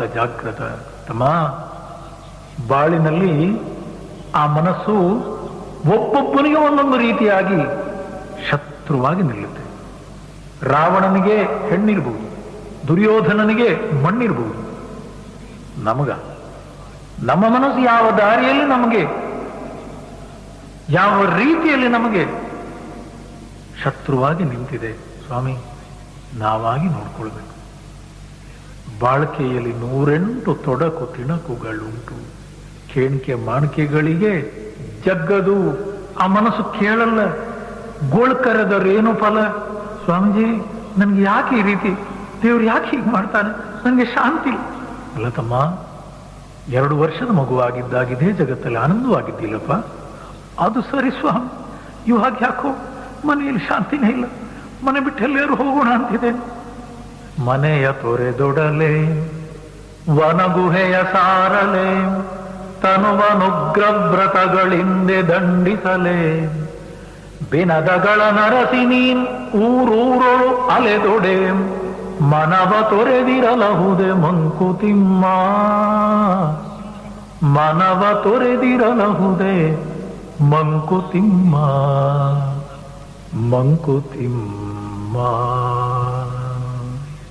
ಆಲೋಚನೆ ಮಾಡಿ ಸ್ವಾಮಿ. ಮನೆ ಬಿಟ್ಟು ಹೋಗ್ಬೋದು, ಹೆಂಡತಿ ಮಕ್ಕಳನ್ನು ಬಿಡ್ಬೋದು, ಗಂಡನನ್ನು ಬಿಡ್ಬೋದು, ಕೆಲಸಕ್ಕೂ ರಾಜೀನಾಮೆ ಕೊಡ್ಬೋದು. ಇದೆಲ್ಲ ನಾವು ತಿಳ್ಕೊಂಡಿರುವ ರೀತಿ. ಇವರೆಲ್ಲರೂ ನನ್ಗೆ ಅಶಾಂತಿ ಚಿಂತೆಗೆ ಕಾರಣರಾದವರು ಅಲ್ಲ. ಎಷ್ಟು ಸುಂದರವಾಗಿ ಹೇಳ್ತಾರೆ ನೋಡಿ. ತನುವನುಗ್ರ ವ್ರತಗಳಿಂದ ದಂಡಿಸಲಿ, ವನಗುಹೆಯ ಸಾರಲಿ, ಮನೆಯ ತೊರೆದೊಡಲಿ. ತಮ್ಮ, ನೀನು ಜೋಳಿಗೆ ಹಿಡ್ಕೊಂಡು ಊರೂರಿಗೆ ಹೋದರೂ ಕೂಡ ಒಂದು ವಿಚಾರ ಮಾಡು. ಯಾವ ಮನಸ್ಸನ್ನುವಂಥದ್ದು ನಿನಗೆ ಶತ್ರುವಾಗಿ ನಿಂತಿತ್ತೋ, ಯಾವ ಮನಸ್ಸಿನ ಕಾರಣದ ನೀನು ಅಳ್ತಾ ಇದೆಯೋ, ಆ ಮನಸ್ಸೇ ತಾನೇ ವನಗುಹೆಗೆ, ಹಿಮಾಲಯದ ಗಿರಿಗೆ, ಗಿರಿ ತಪ್ಪಲಿಗೆ, ನದಿ ದಂಡೆಗೆ, ಆಶ್ರಮಗಳಿಗೆ, ಮಠಗಳಿಗೆ ಅಲ್ಲಿ ಹೋಗುದು. ಆ ಮನಸ್ಸು ತಾನೇ ಎಲ್ಲಿ ಬಿಡ್ತೀಯೋ ಮನಸ್ಸನ್ನು? ಮನವ ತೊರೆದಿರಲಹುದೆ ಮಂಕುತಿಮ್ಮ. ನೋಡಿ ಎಂಥ ಸತ್ಯತೆ ನೋಡಿ, ಕಟು ಸತ್ಯ. ನನ್ನ ಮನಸ್ಸು ನನ್ನ ಶತ್ರು ಅನ್ನುವಂಥ ರೀತಿಯಲ್ಲಿ ಎಲ್ಲಿಯ ತನಕ ನಾವು ತಿಳಿಯುವುದಿಲ್ಲವೋ, ನಮ್ಮ ಸಾಧನೆಯ ದಿವಸ ಇನ್ನೂ ಆರಂಭ ಆಗುವುದಿಲ್ಲ. ಆಲೋಚನೆ ಮಾಡಿ. ಹೋಗಬಹುದು, ನೀವು ಕಾಡಿಗೆ ಹೋಗಬಹುದು, ಆಶ್ರಮಕ್ಕೆ ಹೋಗಬಹುದು, ಎಲ್ಲರನ್ನು ಬಿಟ್ಟು ಬಿಟ್ಟು ಹೋಗಬಹುದು. ಅಲ್ಲಿ ತಪಸ್ಸಿಗೆ, ಧ್ಯಾನಕ್ಕೆನ್ನುವಂತ ರೀತಿಯಲ್ಲಿ ನೀವು ಕೂತ್ಕೊಳ್ಬಹುದು. ಬೆಳಗ್ಗಿನ ಜಾವದಲ್ಲಿ ತಣ್ಣೀರು ಸ್ನಾನ ಮಾಡಿ, ಸ್ವಾಮೀಜಿ ನಾನು ಕಣ್ಮುಚ್ಚಿ ವನದಿ ನಿರ್ಜನದಿ ಮೌನದಿ ತಪವನ ಸಗುವನ ನೆನಪಿನಲ್ಲಿ ಪಿಂತಿನ ಅನುಭವ ಉಳಿಯದೇನೋ ಇನಿ ನೋಟ ಸವಿಯೂಟ ಕಿನಿಸು ಕರುಬುಗಳಾಟ ಕನಲಿತಿ ಹೂವಾಳದಲ್ಲಿ ಮಂಕುತಿಮ್ಮ ಮಂಕುತಿಮ್ಮ. ಎಲ್ಲವನ್ನು ಬಿಟ್ಬಿಟ್ಟು ಹೋಗಿ ಧ್ಯಾನ ಮಾಡ್ತೇನೆ ಅನ್ನುವಂತ ರೀತಿಯಲ್ಲಿ ಕೂತ್ಬಿಟ್ಟ. ಗಂಗಾ ನದಿಯಲ್ಲಿ ಆ ಚಳಿ ಚಳಿ ಹಿಮಜಲದಲ್ಲಿ ಬೆಳಿಗ್ಗೆ ಸ್ನಾನ ಮಾಡಿ ಬೆಳಿಗ್ಗೆ 5 ಗಂಟೆಗೆ ಕಣ್ಮುಚ್ಚಿಕೊಂಡು ಗುಹೆಯೊಳಗೆ ಕೂತ್ಕೊಂಡು ಧ್ಯಾನ ಮಾಡ್ತೇನೆ ಅಂತ ಕೂತ. ಈಗ ಕೂತುಕೊಳ್ಳುವ ಜಾಗ ಮನೆಯಲ್ಲ, ಹಿಮಾಲಯದ ಗುಹೆ ಇರಬಹುದು. ವನದಿ ನಿರ್ಜನದಿ ಮೌನದಿ ತಪವನ ಸಗುವನ ನೆನಪಿನಲ್ಲಿ ಹಿಂದಿನ ಅನುಭವ ಉಳಿಯದೇನು. ಸ್ವಾಮಿ, ನೀವು ಧ್ಯಾನಕ್ಕೆ ಕೂತಿದ್ದೀರಲ್ಲ, ಹೌದು. ಯಾವ ಮನಸ್ಸದು? ಯಾವ ಮನಸ್ಸು ಹಿಂದೆ ಗಲಾಟೆ ಮಾಡ್ತಿತ್ತೋ, ಯಾವ ಮನಸ್ಸು ನೋವು ಬೇನೆಗಳನ್ನು ನಿಮಗೆ ತರ್ತಿತ್ತೋ, ಯಾವ ಮನಸ್ಸಲ್ಲಿ ತಲ್ಲಣ ಅಶಾಂತಿ ಕುಣಿದಾಡ್ತಾ ಇದೆಯೋ, ತಾಂಡವ ಆಡ್ತಾ ಇದೆಯೋ, ಅದೇ ಮನಸ್ಸು ತಾನೆ. ಆ ಮನಸ್ಸನ್ನುವಂಥದ್ದನ್ನು ನಾನು ನೋಡುವ ತನಕ ಆ ಮನಸ್ಸು ನಾನು ಹೇಳಿದ ಹಾಗೆ ಹಿಂದಿನ ಚಿಂತೆ, ಭವಿಷ್ಯದ ಗಲಾಟೆ, ವರ್ತಮಾನದ ಯಾವುದೇ ರೀತಿಯ ತಳಮಳ ಇಲ್ಲದ ಹಾಗೆ ಆ ಮನಸ್ಸನ್ನು ಪರಿಶುದ್ಧತೆಯಿಂದ ಇಟ್ಟುಕೊಳ್ಳುವಂತ ಸಾಧನೆಯನ್ನು ನಾನು ಮಾಡದೆ, ನಾನು ಜಾಗ ಬದಲಾಯಿಸಿದರೆ, ಪರಿಸರವನ್ನು ಬದಲಾಯಿಸಿದರೆ ಏನು ಪ್ರಯೋಜನ ಸ್ವಾಮಿ? ಸ್ವಾಮಿ, ಸತ್ಯತೆಯನ್ನು ನಾವು ತಿಳಿಯುವಾಗ ಇದ್ದದ್ದನ್ನು ಇದ್ದ ಹಾಗೆ ನಾವು ಒಪ್ಪಿಕೊಳ್ಳಬೇಕಾಗ್ತದೆ. ಏನು ಹೇಳಿ? ನನ್ನ ಮನಸ್ಸೇ ನನ್ನ ಶತ್ರು, ನನ್ನ ಮನಸ್ಸೇ ನನ್ನ ಮಿತ್ರ. ಆದ್ರಿಂದ ತಮ್ಮ ಜೀವನದಲ್ಲಿ ಗೋಳಾಡಲುಂಬೇಡ, ಲೋಲಾಪ್ತಿಯುಂಬೇಡ, ಬಾಳು ಪರಚೇತನದ ಕೇಳಿ ಎಂದೆಣಿಸಿ, ಪಾಲಿಗನು ನೀನದರೊಳಿನಿ ಪಂತೆ ಬಾಳುತ್ತಿರು, ಕೇಳಿಯುಂ ಧರ್ಮವೆಲೋ ಮಂಕುತಿಮ್ಮ. ಹಾಳು ಹಾಳೆಲ್ಲ ಬಾಳೆನ್ನು ತಿರ್ದುಡಿಯುಂ ಅದರೂಳಿಗವ ತಪ್ಪಿಸುವ ಜಾಣನೆಲ್ಲಿಹನೋ, ಊಳಿಗವೋ ಕಾಳಗವೋ ಕೂಳ್ಕರೆಯೋ ಗೋಳ್ಕರೆಯೋ, ಬಾಳು ಬಾಳದೆ ಬಿಡವು ಮಂಕುತಿಮ್ಮ, ಬಾಳು ಬಾಳದೆ ಬಿಡದು ಮಂಕುತಿಮ್ಮ ಮಂಕುತಿಮ್ಮ. ನಮಗೆ ನೋವುಂಟು, ನಮಗೆ ನೋವು ಉಂಟು, ನಮಗೆ ಕಷ್ಟ ಉಂಟು, ನಮಗೆ ದುಃಖ ಉಂಟು ಅನ್ನುವಂಥದ್ದು ನಾವು ಮತ್ತೆ ಮತ್ತೆ ಹೇಳಿಕೊಂಡ್ರೆ ಅದು ಕಡಿಮೆ ಆಗುತ್ತೆ? ಆಗಲ್ಲ. ಗೋಳಾಡಲು ಬೇಡ, ಅಳಬೇಡಪ್ಪ ಜೀವನದಲ್ಲಿ. ನಮ್ಮ ಮನಸ್ಸಿಗೆ ದುಃಖ ಉಂಟು, ನಮ್ಮ ಮನಸ್ಸಿಗೆ ನೋವು ಉಂಟು. ಜೀವನದಲ್ಲಿ ನೋವು ಬೇನೆ ಇಲ್ಲದ ಒಬ್ಬ ವ್ಯಕ್ತಿ ಇಲ್ಲ. ನೋಡಿ, ಒಂದು ಆಲೋಚನೆ ಮಾಡಿ. ಸಣ್ಣ ಮಗುವನ್ನು ಎಲ್ಲರೂ ಮುದ್ದಾಡ್ತಾರೆ. ಪ್ರತಿಯೊಬ್ಬ ಮನುಷ್ಯನು, ಹೆಣ್ಣಾಗಲಿ ಗಂಡಾಗಲಿ, ಆ ಮುದ್ದು ಮಗುವನ್ನು, ಶುದ್ಧ ಹೃದಯದ ಮುಗ್ಧ ಮುಖದ ಆ ಮುದ್ದು ಮಗುವನ್ನು ಎಲ್ಲರೂ ಎತ್ತಿ ಮುದ್ದಾಡ್ತಾರೆ. ಯಾಕೆ ಗೊತ್ತಾ? ಯಾತಕ್ಕೆ ಹೇಳಿ? ಆ ಮಗು ತನ್ನ ನೋವನ್ನು, ತನ್ನ ಕಷ್ಟವನ್ನು ಬೇರೆಯವರಿಗೆ ಹೇಳಲ್ಲ. ಅದು ನಗನಗುತ್ತಾ ಇರುತ್ತೆ ಸ್ವಾಮಿ, ಖುಷಿಯಲ್ಲಿರುತ್ತೆ. ನಾವು ನಮ್ಮ ನೋವು, ನಮ್ಮ ಬೇನೆ, ನಮ್ಮ ಕಷ್ಟ, ನಮ್ಮ ನಷ್ಟ, ನಮ್ಮ ದುಃಖ, ಅದನ್ನು ನಾವಾಗಿ ಅದನ್ನು ಹೇಳ್ತಾ ಹೇಳ್ತಾ ಬಂದವರಿಗೆಲ್ಲ ಹಂಚ್ತಾ ಇರ್ತೇವೆ. ಸ್ವಾಮಿ, ನನಗೆ ದೇವರಿಗೆ ಹಾಕಿ ಹೀಗೆ ಮಾಡಿದ್ದಾನೆ ಗೊತ್ತಿಲ್ಲ, ನನಗೆ ಮೇಲಿಂದ ಮೇಲೆ ಪೆಟ್ಟುಗಳೇ ಬೀಳ್ತಾ ಇತ್ತು ಸ್ವಾಮಿ, ನೀವು ಅದಕ್ಕೆ ಏನಾದ್ರೂ ಅಲ್ಲ.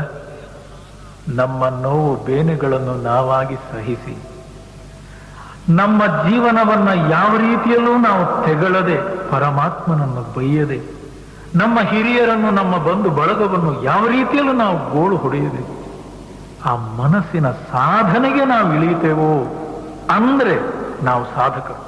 ಈ ಜಗತ್ತಲ್ಲಿ ಎಂಥ ವಿಷಮ ಪರಿಸ್ಥಿತಿಯಲ್ಲೂ, ನಾನಾ ರೀತಿಯ ತಾಪತ್ರಯಗಳ ಮಧ್ಯದಲ್ಲೂ ಶಾಂತಿಯನ್ನು ಬದುಕಬಹುದು ಸ್ವಾಮಿ.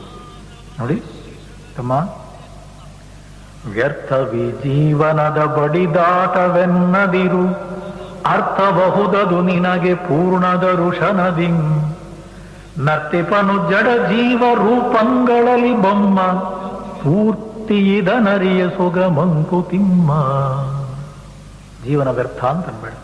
ನಾನು ಯಾಕಾದ್ರೂ ಹುಟ್ಟಿದೆ ಸ್ವಾಮಿ, ನನಗೆ ಜೀವನದಲ್ಲಿ ಒಂದು ದಿವಸವೂ ಶಾಂತಿ ಸಿಗಲಿಲ್ಲ, ಯಾಕಪ್ಪ ಆದರೂ ನನ್ನನ್ನು ದೇವರು ಈ ಪ್ರಪಂಚಕ್ಕೆ ಕಳಿಸಿದ.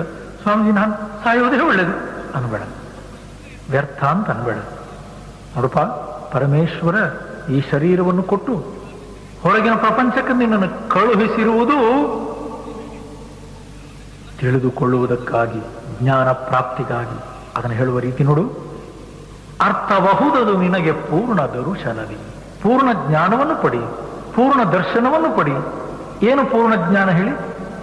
ನರ್ತಿಪನು ಜಡ ಜೀವ ರೂಪಂಗಳಲ್ಲಿ ಬೊಮ್ಮ. ತಮ್ಮ, ಆರಂಭದಲ್ಲಿ ಪ್ರಶ್ನೆ ಕೇಳಿದ ನೋಡು. ಏನು ಪ್ರಪಂಚವಿದು? ಏನು ಜೀವನದರ್ಥ? ಏನು ಪ್ರಪಂಚಾರ್ಥ? ಏನು ಜೀವ ಜಗತ್ತುಗಳ ಸಂಬಂಧ? ತಮ್ಮ, ತಿಳಿಲಿಕ್ಕೆ ಪ್ರಯತ್ನ ಮಾಡು. ಜ್ಞಾನಿಗಳಿದ್ದಾರೆ. ಯುಕ್ತ ಆಯುಕ್ತಾ ಅಲೋಕ್ಷಾ ಧರ್ಮ ಕಾಮಾಸ್ಯು ಯಥಾ ತೇ ತತ್ರ ವರ್ತೇರನ್ ತಥಾ ತತ್ರ ವರ್ತೇಥಾಃ. ಋಷಿಮುನಿಗಳ ಮಾತು, ಆರ್ಷವಾಣಿ ಇದು. ಆಲೋಚನೆ ಮಾಡಿ ಸ್ವಾಮೀಜಿ. ಅಲ್ಲ, ನಮ್ಮ ಮನಸ್ಸಿಗೆ ಅನಿಸ್ಕೊಳ್ಳುವಂತಹ ರೀತಿ ನನಗೆ ಕಷ್ಟ, ನನ್ನಂತಹ ಕಷ್ಟ ಯಾರಿಗೂ ಇಲ್ಲ, ಜೀವನದಲ್ಲಿ ಯಾಕಾದ್ರೂ ಬಂದೆ ಸ್ವಾಮೀಜಿ, ಯಾಕೆ ಹೀಗಾಗ್ತದೆ? ನೋಡುವ, ಬದುಕೊಂದು ಕದನವೆಂದಂಜಿ ಬಿಟ್ಟೋಡುವನು, ಬಿದಿಯ ಬಾಯಿಗೆ ಕವಳವಾಗದುಳಿಯುವನೆ. ಎದೆಯನು ಕಾಗಿಸುತ ಮತಿ ಗದೆಯ ಪಿಡಿದು ನೀನ್ ಎದುರು ನಿಲೆ ಬಿದಿ ಒಲಿವ ಮಂಕುತಿಮ್ಮ. ಮಂಕುತಿಮ್ಮ ಕ್ಲೈಪ್ಯಂ ಮಾಸ್ಮಗಮ ಪಾರ್ಥ ಏತತ್ವಯಿ ನ ಉಪಪದ್ಯತೆ. ಚಾಟಿಯಲ್ಲಿ ಬಡಿದೆಬ್ಬಿಸುವ ಹಾಗೆ ಭಗವದ್ಗೀತೆಯಲ್ಲಿ ಪರಮಾತ್ಮನ ಉಪದೇಶ ಅರ್ಜುನನಿಗೆ. ಅರ್ಜುನ, ಕ್ಲೈಪ್ಯಂ ಷಂಡತನ, ಹೇಡಿತನ, ಮಾಸ್ಮಗಮ, ಅದನ್ನು ಬಿಟ್ಬಿಡು, ಎತ್ತೆ ಬಿಸಾಡು. ಸ್ವಾಮಿ, ಆಲೋಚನೆ ಮಾಡಿ. ಹೊರ ಜಗತ್ತನ್ನು ಎದುರಿಸುವುದಕ್ಕೆ ಪರಮೇಶ್ವರ ನಮಗೆ ಕೊಟ್ಟಿರುವುದು ಒಂದು ಮನಸ್ಸು, ಹೌದಲ್ಲ? ನಾನು ಹೆಣ್ಣೋ ಗಂಡು, ನಾನು ಬಡವನೋ ಬಲ್ಲಿದನು, ನಾನು ದರಿದ್ರನೋ ಶ್ರೀಮಂತನು, ಹೊರ ಪ್ರಪಂಚವನ್ನು ನಾನು ಎದುರಿಸಬೇಕು ನನ್ನ ಮನಸ್ಸು ಬುದ್ಧಿಯ ಮೂಲಕ, ಹೌದಲ್ಲ ಹೇಳಿ? ಅಂತಃಕರಣ ಅನ್ನುವಂತಹ ಮನಸ್ಸು ಬುದ್ಧಿಗೆ ಸರಿಯಾದ ಜ್ಞಾನವಿದೆಯೋ, ಸಾಮರ್ಥ್ಯ ರೀತಿಯಲ್ಲಿ ಹೊರ ಪ್ರಪಂಚದ ಎಲ್ಲಾ ವಿಷಮ ಪರಿಸ್ಥಿತಿಗಳನ್ನು ಧೈರ್ಯದಿಂದ ಎದುರಿಸಿ ನಗುತ್ತಾ ಬಾಳ್ತಾನೆ ವ್ಯಕ್ತಿ. ಅದನ್ನು ಬಿಟ್ಟು ನೋಡಿ, ಬದುಕೊಂದು ಕದನವೆಂದು ಅಂಜಿ ಬಿಟ್ಟು ಓಡುವನು. ಸ್ವಾಮೀಜಿ, ನನಗೆ ಜೀವನದಲ್ಲಿ ಶಾಂತಿ ಇಲ್ಲ, ಯಾಕೋ ದೇವರು ಮತ್ತೆ ಮತ್ತೆ ಕಷ್ಟ ಕೊಡ್ತಾ ಇದ್ದಾನೆ, ನನಗೆ ಜೀವನವೇ ಸಾಕೊಂತ ಇದೆ, ನಾನು ಆತ್ಮಹತ್ಯೆ ಮಾಡ್ಕೋತೇನೆ ಸ್ವಾಮಿ, ಏನಾದ್ರು. ಅಪ್ಪ, ನೀನು ಮನಸ್ಸಿಗೆ ಮೇಲಿಂದ ಮೇಲೆ ಹಾಗೆ ಹೇಳ್ಕೊಂಡ್ರೆ ನೀನು ಗ್ಯಾರಂಟಿ ಒಂದು ದಿವಸ ಆತ್ಮಹತ್ಯೆ ಮಾಡಿಕೊಳ್ತೀನಿ. ಅದು ನಿಮ್ಗೆ ಯಾಕೆ ಗೊತ್ತಾಯ್ತು ಸ್ವಾಮಿ? ಅದನ್ನು ನೀನೇ ಹೇಳ್ತಿಲ್ಲ. ಸ್ವಾಮಿ, ಏನು ಬೇಕಾರಾಗ್ಲಿ ಜೀವನದಲ್ಲಿ ನನ್ನ ಜೀವನವನ್ನು ಸಮರ್ಥ ರೀತಿಯಿಂದ ಧೈರ್ಯದಿಂದ ಎದುರಿಸ್ತೇನೆ, ಬರುವುದು ಎಲ್ಲವೂ ಬರಲಿ, ಮನಸ್ಸು ಪ್ರಶಾಂತವಾಗಿರಲಿ, ಅದೇ ಪರಮಾತ್ಮನ ಆಶೀರ್ವಾದ. ಎಲ್ಲಾ ವಿಷಮ ಪರಿಸ್ಥಿತಿಗಳನ್ನು ಎದುರಿಸ್ತೇನೆ ಅನ್ನುವ ಧೈರ್ಯ ಇದೆಯೋ ನೋಡಿ.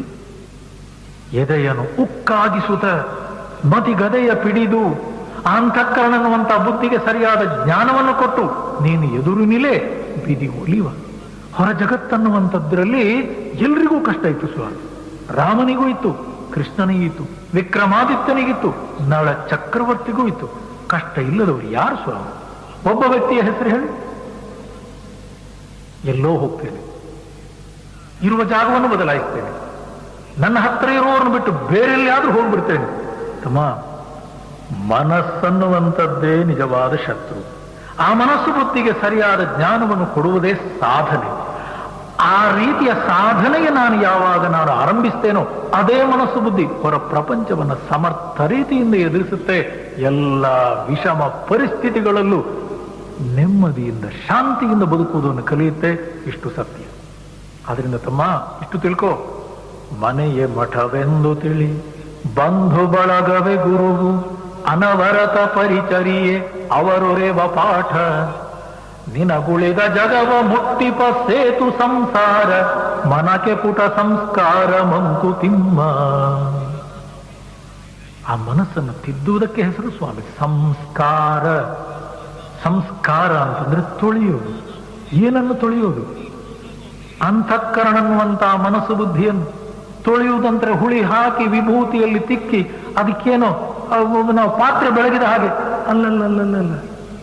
ಮನಸ್ಸಿನ ಶಾಂತಿ, ಮನಸ್ಸಿನ ನೆಮ್ಮದಿ, ಹೊರಗಿನ ವಿಷಮ ಪರಿಸ್ಥಿತಿಗಳಲ್ಲೂ ಮನಸ್ಸಿನ ಸ್ಥಿರತೆ, ಇದಕ್ಕಂತೇವೆ ಸ್ವಾಮಿ. ಅದು ಮನಸ್ಸನ್ನು ತೊಳೆಯುವಂತಹ ರೀತಿ. ತತ್ವ ಸಾಕ್ಷಾತ್ಕಾರ ಚಿತ್ತ ಶುದ್ಧಿಯಿನಹುದು, ಚಿತ್ತ ಶೋಧನೆ ಮತಿ ಚಮತ್ಕಾರವಲ್ಲ.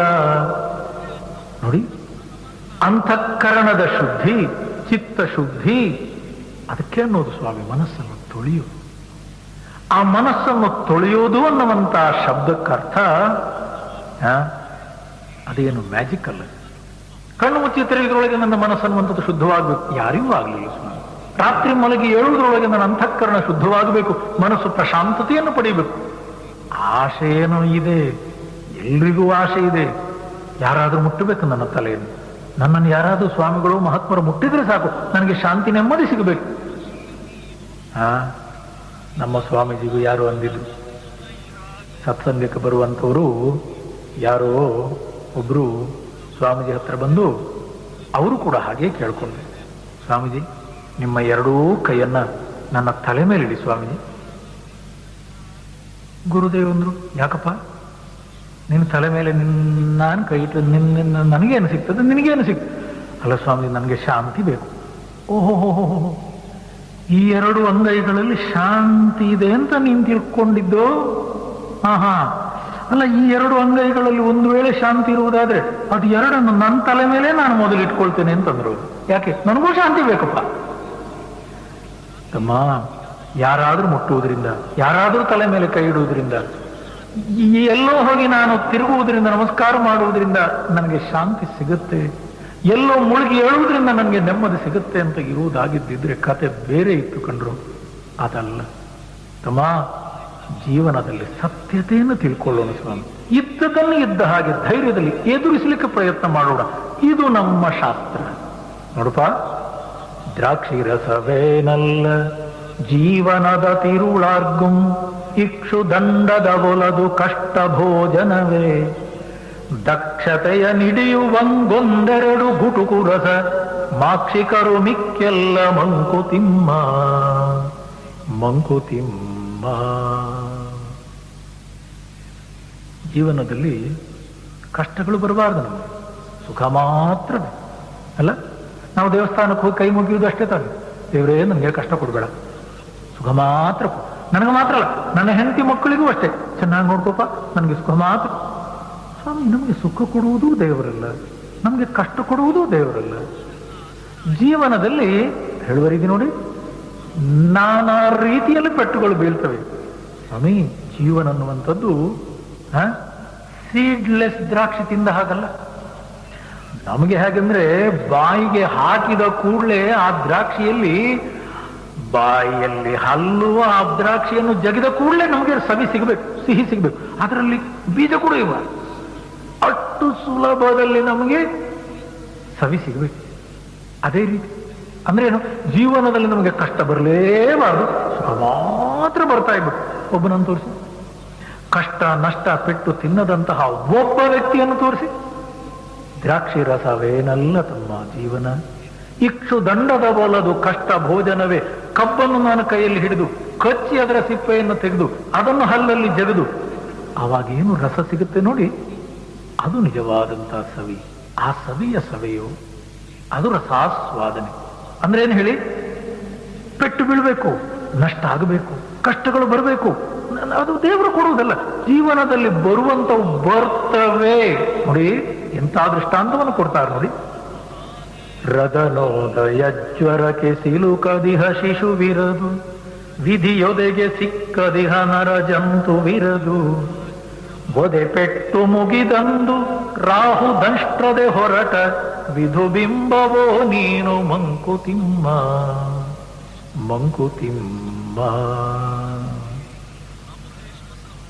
ಜೀವನದಲ್ಲಿ ಕಷ್ಟಗಳು ಪ್ರತಿಯೊಬ್ಬನಿಗೂ ಬರ್ತವೆ ಅನ್ನುವುದಕ್ಕೆ ಒಂದು ದೃಷ್ಟಾಂತ ನೋಡಿ.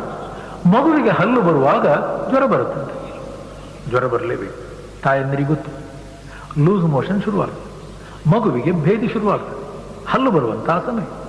ಅಲ್ಲ, ನನ್ನ ಮಗುವಿಗೆ ಹಲ್ಲು ಸುಮೋಷನ್ ಆಗಬಾರ್ದು ಅಂದ್ರೆ ಹಲ್ಲು ಬರಬಾರ್ದು. ಹಲ್ಲು ಬರ್ತದೆ ಅಂತಂದ್ರೆ ಅದು ಭೇದಿ ಶುರುವಾಗಲೇಬೇಕು. ಅದು ಶರೀರದ ಪ್ರಕೃತಿ, ಕಾರ್ಯಕಾರಣ. ಅದೇ ರೀತಿ ನನಗೆ ಜೀವನದಲ್ಲಿ ನನಗೆ ಕಷ್ಟಗಳು ಬರಲೇಬಾರದು, ಹುಟ್ಟಲೇಬಾರ್ದು. ಹುಟ್ಟಿದ್ದೇವೆ, ಬಂದಿದ್ದೇವೆ, ಜೀವನದಲ್ಲಿದ್ದೇವೆ, ಶರೀರ ಇದೆ, ಮನಸ್ಸಿದೆ. ಸ್ವಾಮಿ, ಶರೀರ ಇದೆ ಹೌದೋ? ಬಾಲ್ಯ, ಕೌಮಾರ್ಯ, ಯೌವನ, ವೃದ್ಧಾಪ್ಯ, ಶರೀರದ ವಿಕಾರ ಕಟ್ಟಿಟ್ಟದು. ಮನಸ್ಸು ಇದೆ ಹೌದೋ? ಚಿಂತೆ, ಅಶಾಂತಿ, ದುಃಖ, ತಳಮಳ, ನಾನಾ ರೀತಿಯ. ಸ್ವಾಮಿ, ಇದಕ್ಕನ್ನೋದು ಸ್ವಾಮಿ ಜೀವನ, ತಪ್ಪಿಸಲಿಕ್ಕಾಗಲ್ಲ ಸ್ವಾಮಿ. ಆದ್ರಿಂದ ಇಲ್ಲಿ ಕೇಳು, ಚಂದ್ರನಿಗೂ ಸೂರ್ಯನಿಗೂ ಗ್ರಹಣ ತಪ್ಪಿಸಕ್ಕಾಗಲ್ಲ ಹೇಳುವ ರೀತಿ ನೋಡಿ. ಬೊದೆಪೆಟ್ಟು ಮುಗಿದಂದು ರಾಹು ದಂಷ್ಟದೆ ಹೊರಟ ವಿಧು ಬಿಂಬವು. ಆ ವಿಧು ಅಂತಂದ್ರೆ ಚಂದ್ರ. ಚಂದ್ರನಿಗೆ ಗ್ರಹಣ ಮುಗಿದ ಮೇಲೆ, ಆ ಗ್ರಹಣದ ಛಾಯೆ ಅನ್ನುವಂಥದ್ದು ಮುಗಿದ ಮೇಲೆ ಚಂದ್ರ ಬೆಳ್ಳಗೆ ಬೆಳಗುತ್ತಾನೆ.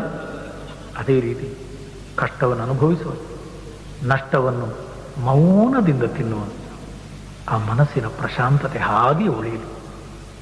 ಎಲ್ಲ ದಿವಸವೂ ಒಂದೇ ಅಲ್ಲ ಸ್ವಾಮಿ. ಇಂಗ್ಲಿಷ್ನಲ್ಲಿ ಹೇಳ್ತಾರೆ, every day is not Sunday. ಪ್ರತಿ ದಿವಸವೂ ನಮಗೆ ಕಷ್ಟಗಳು ಬರಲ್ಲ ಸ್ವಾಮಿ, ಪೆಟ್ಟುಗಳು ಬೀಳಲ್ಲ. ಪೆಟ್ಟುಗಳು ಬೀಳ್ತವೆ, ಪ್ರತಿ ದಿವಸವೂ ಬೀಳಲ್ಲ. ಬಿದ್ದಾಗ ಅಳೋದು ಬೇಡ,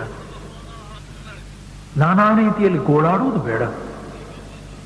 ಪೆಟ್ಟು ಬಿದ್ದಾಗ, ನಾನಾ ರೀತಿಯಲ್ಲಿ ವಿಧಿಯ ಒದೆ ಬಿದ್ದಾಗ ಮನಸ್ಸು ಪ್ರಶಾಂತವಾಗಿರಿ. ನೋಡಿ, ತಾಳಿ ಮೆಲು ಮೆಲನೊಮ್ಮೆ ಧಾಳಿ ರಭಸದಿನೊಮ್ಮೆ ಹೇಳದೆಯೇ ಕೇಳದೆಯೇ ಬಹನು ವಿಧಿರಾಯ. ಕೀಳ ಮೇಲಾಗಿಪನು ಮೇಲ ಕೀಳಾಗಿಪನು ತಾಳುಮೆಯನಿರು ನೀನು ಮಂಕುತಿಮ್ಮ. ಬದುಕು ಜಟಕ ಬಂಡಿ ವಿಧಿಯದರ ಸಾಹೇಬ ಕುದುರೆ ನೀನ್ ಅವನು ಪೇಳ್ದಂತೆ ಪಯಣಿಗರು. ಮದುವೆಗೋ ಮಸಣಕೋ ಹೋಗೆಂದ ಕಡೆಗೋಡು ಪದಕುಸಿಯ ನೆಲವಿಹುದು ಮಂಕುತಿಮ್ಮ. ಪದಕುಸಿಯ ನೆಲವಿಹುದು ಮಂಕುತಿಮ್ಮ. ಮಂಕುತಿಮ್ಮ. ನೋಡಿ, ಒಂದೊಂದ್ಸಲ ಜೀವನದಲ್ಲಿ ಸಣ್ಣ ಸಣ್ಣ ಪೆಟ್ಟುಗಳು ಬೀಳ್ತವೆ. ಏನ್ ಹೇಳಿ? ನಮ್ಮ ಕರ್ಮನೇ ಸ್ವಾಮಿ, ಯಾರನ್ನೂ ಬೈಯುವುದು ಬೇಡ. ತಾಳಿ ಮೆಲು ಮೆಲನೆ ಒಮ್ಮೆ, ಧಾಳಿ ರಭಸದಿನೇ ಒಮ್ಮೆ, ಹೇಳದೇನೆ ಕೇಳದೇನೆ ಬಹನ ವಿಧಿರಾಯ. ಯಾರಿಲ್ಲ ಅಂದಿದ್ದು ಹೇಳಿ? ಶ್ರೀರಾಮಚಂದ್ರನಿಗೂ ಬಿತ್ತು ಪೆಟ್ಟು ನಡಿ ಕಾಡಿ ಅಲ್ವಾ ಹೇಳಿ? ಪರಮಾತ್ಮ ಕೃಷ್ಣನಿಗೂ ಬಂತು ಅಲ್ಲ ಅಪವಾದ. ಸ್ವಾಮಿ, ಯಾರನ್ನೂ ಬಿಟ್ಟದ್ದಲ್ಲ. ನಮಗೆ ಒಂದೊಂದ್ಸಲ ಮೆಲ್ಲ ಬರುತ್ತೆ ವಿಧಿ, ನಮ್ಮ ಕರ್ಮ. ಒಂದೊಂದ್ಸಲ ಧಾಳಿ ಮೇಲಿಂದ ಮೇಲೆ ಪೆಟ್ಟು ತಿನ್ನೋರಿದ್ದಾರೆ. ಅವರು ಸತ್ರು, ಇವರು ಸತ್ರು. ಸ್ವಾಮೀಜಿ, 1-2 ತಿಂಗಳಲ್ಲಿ ಎಂತೆಂಥ ಪೆಟ್ಟುಗಳು ಬಿತ್ತು. ಯಾರಾದ್ರಾದ್ರೆ ಏನಾಗ್ಬೇಕಿತ್ತು? ಇನ್ನೊಬ್ಬರನ್ನು ಹೋಲಿಸಿ ನೋಡಪ್ಪ, ಬಾಕಿಯವರಿಗೆ ಬಿದ್ದ ಪೆಟ್ಟು ನೋಡು.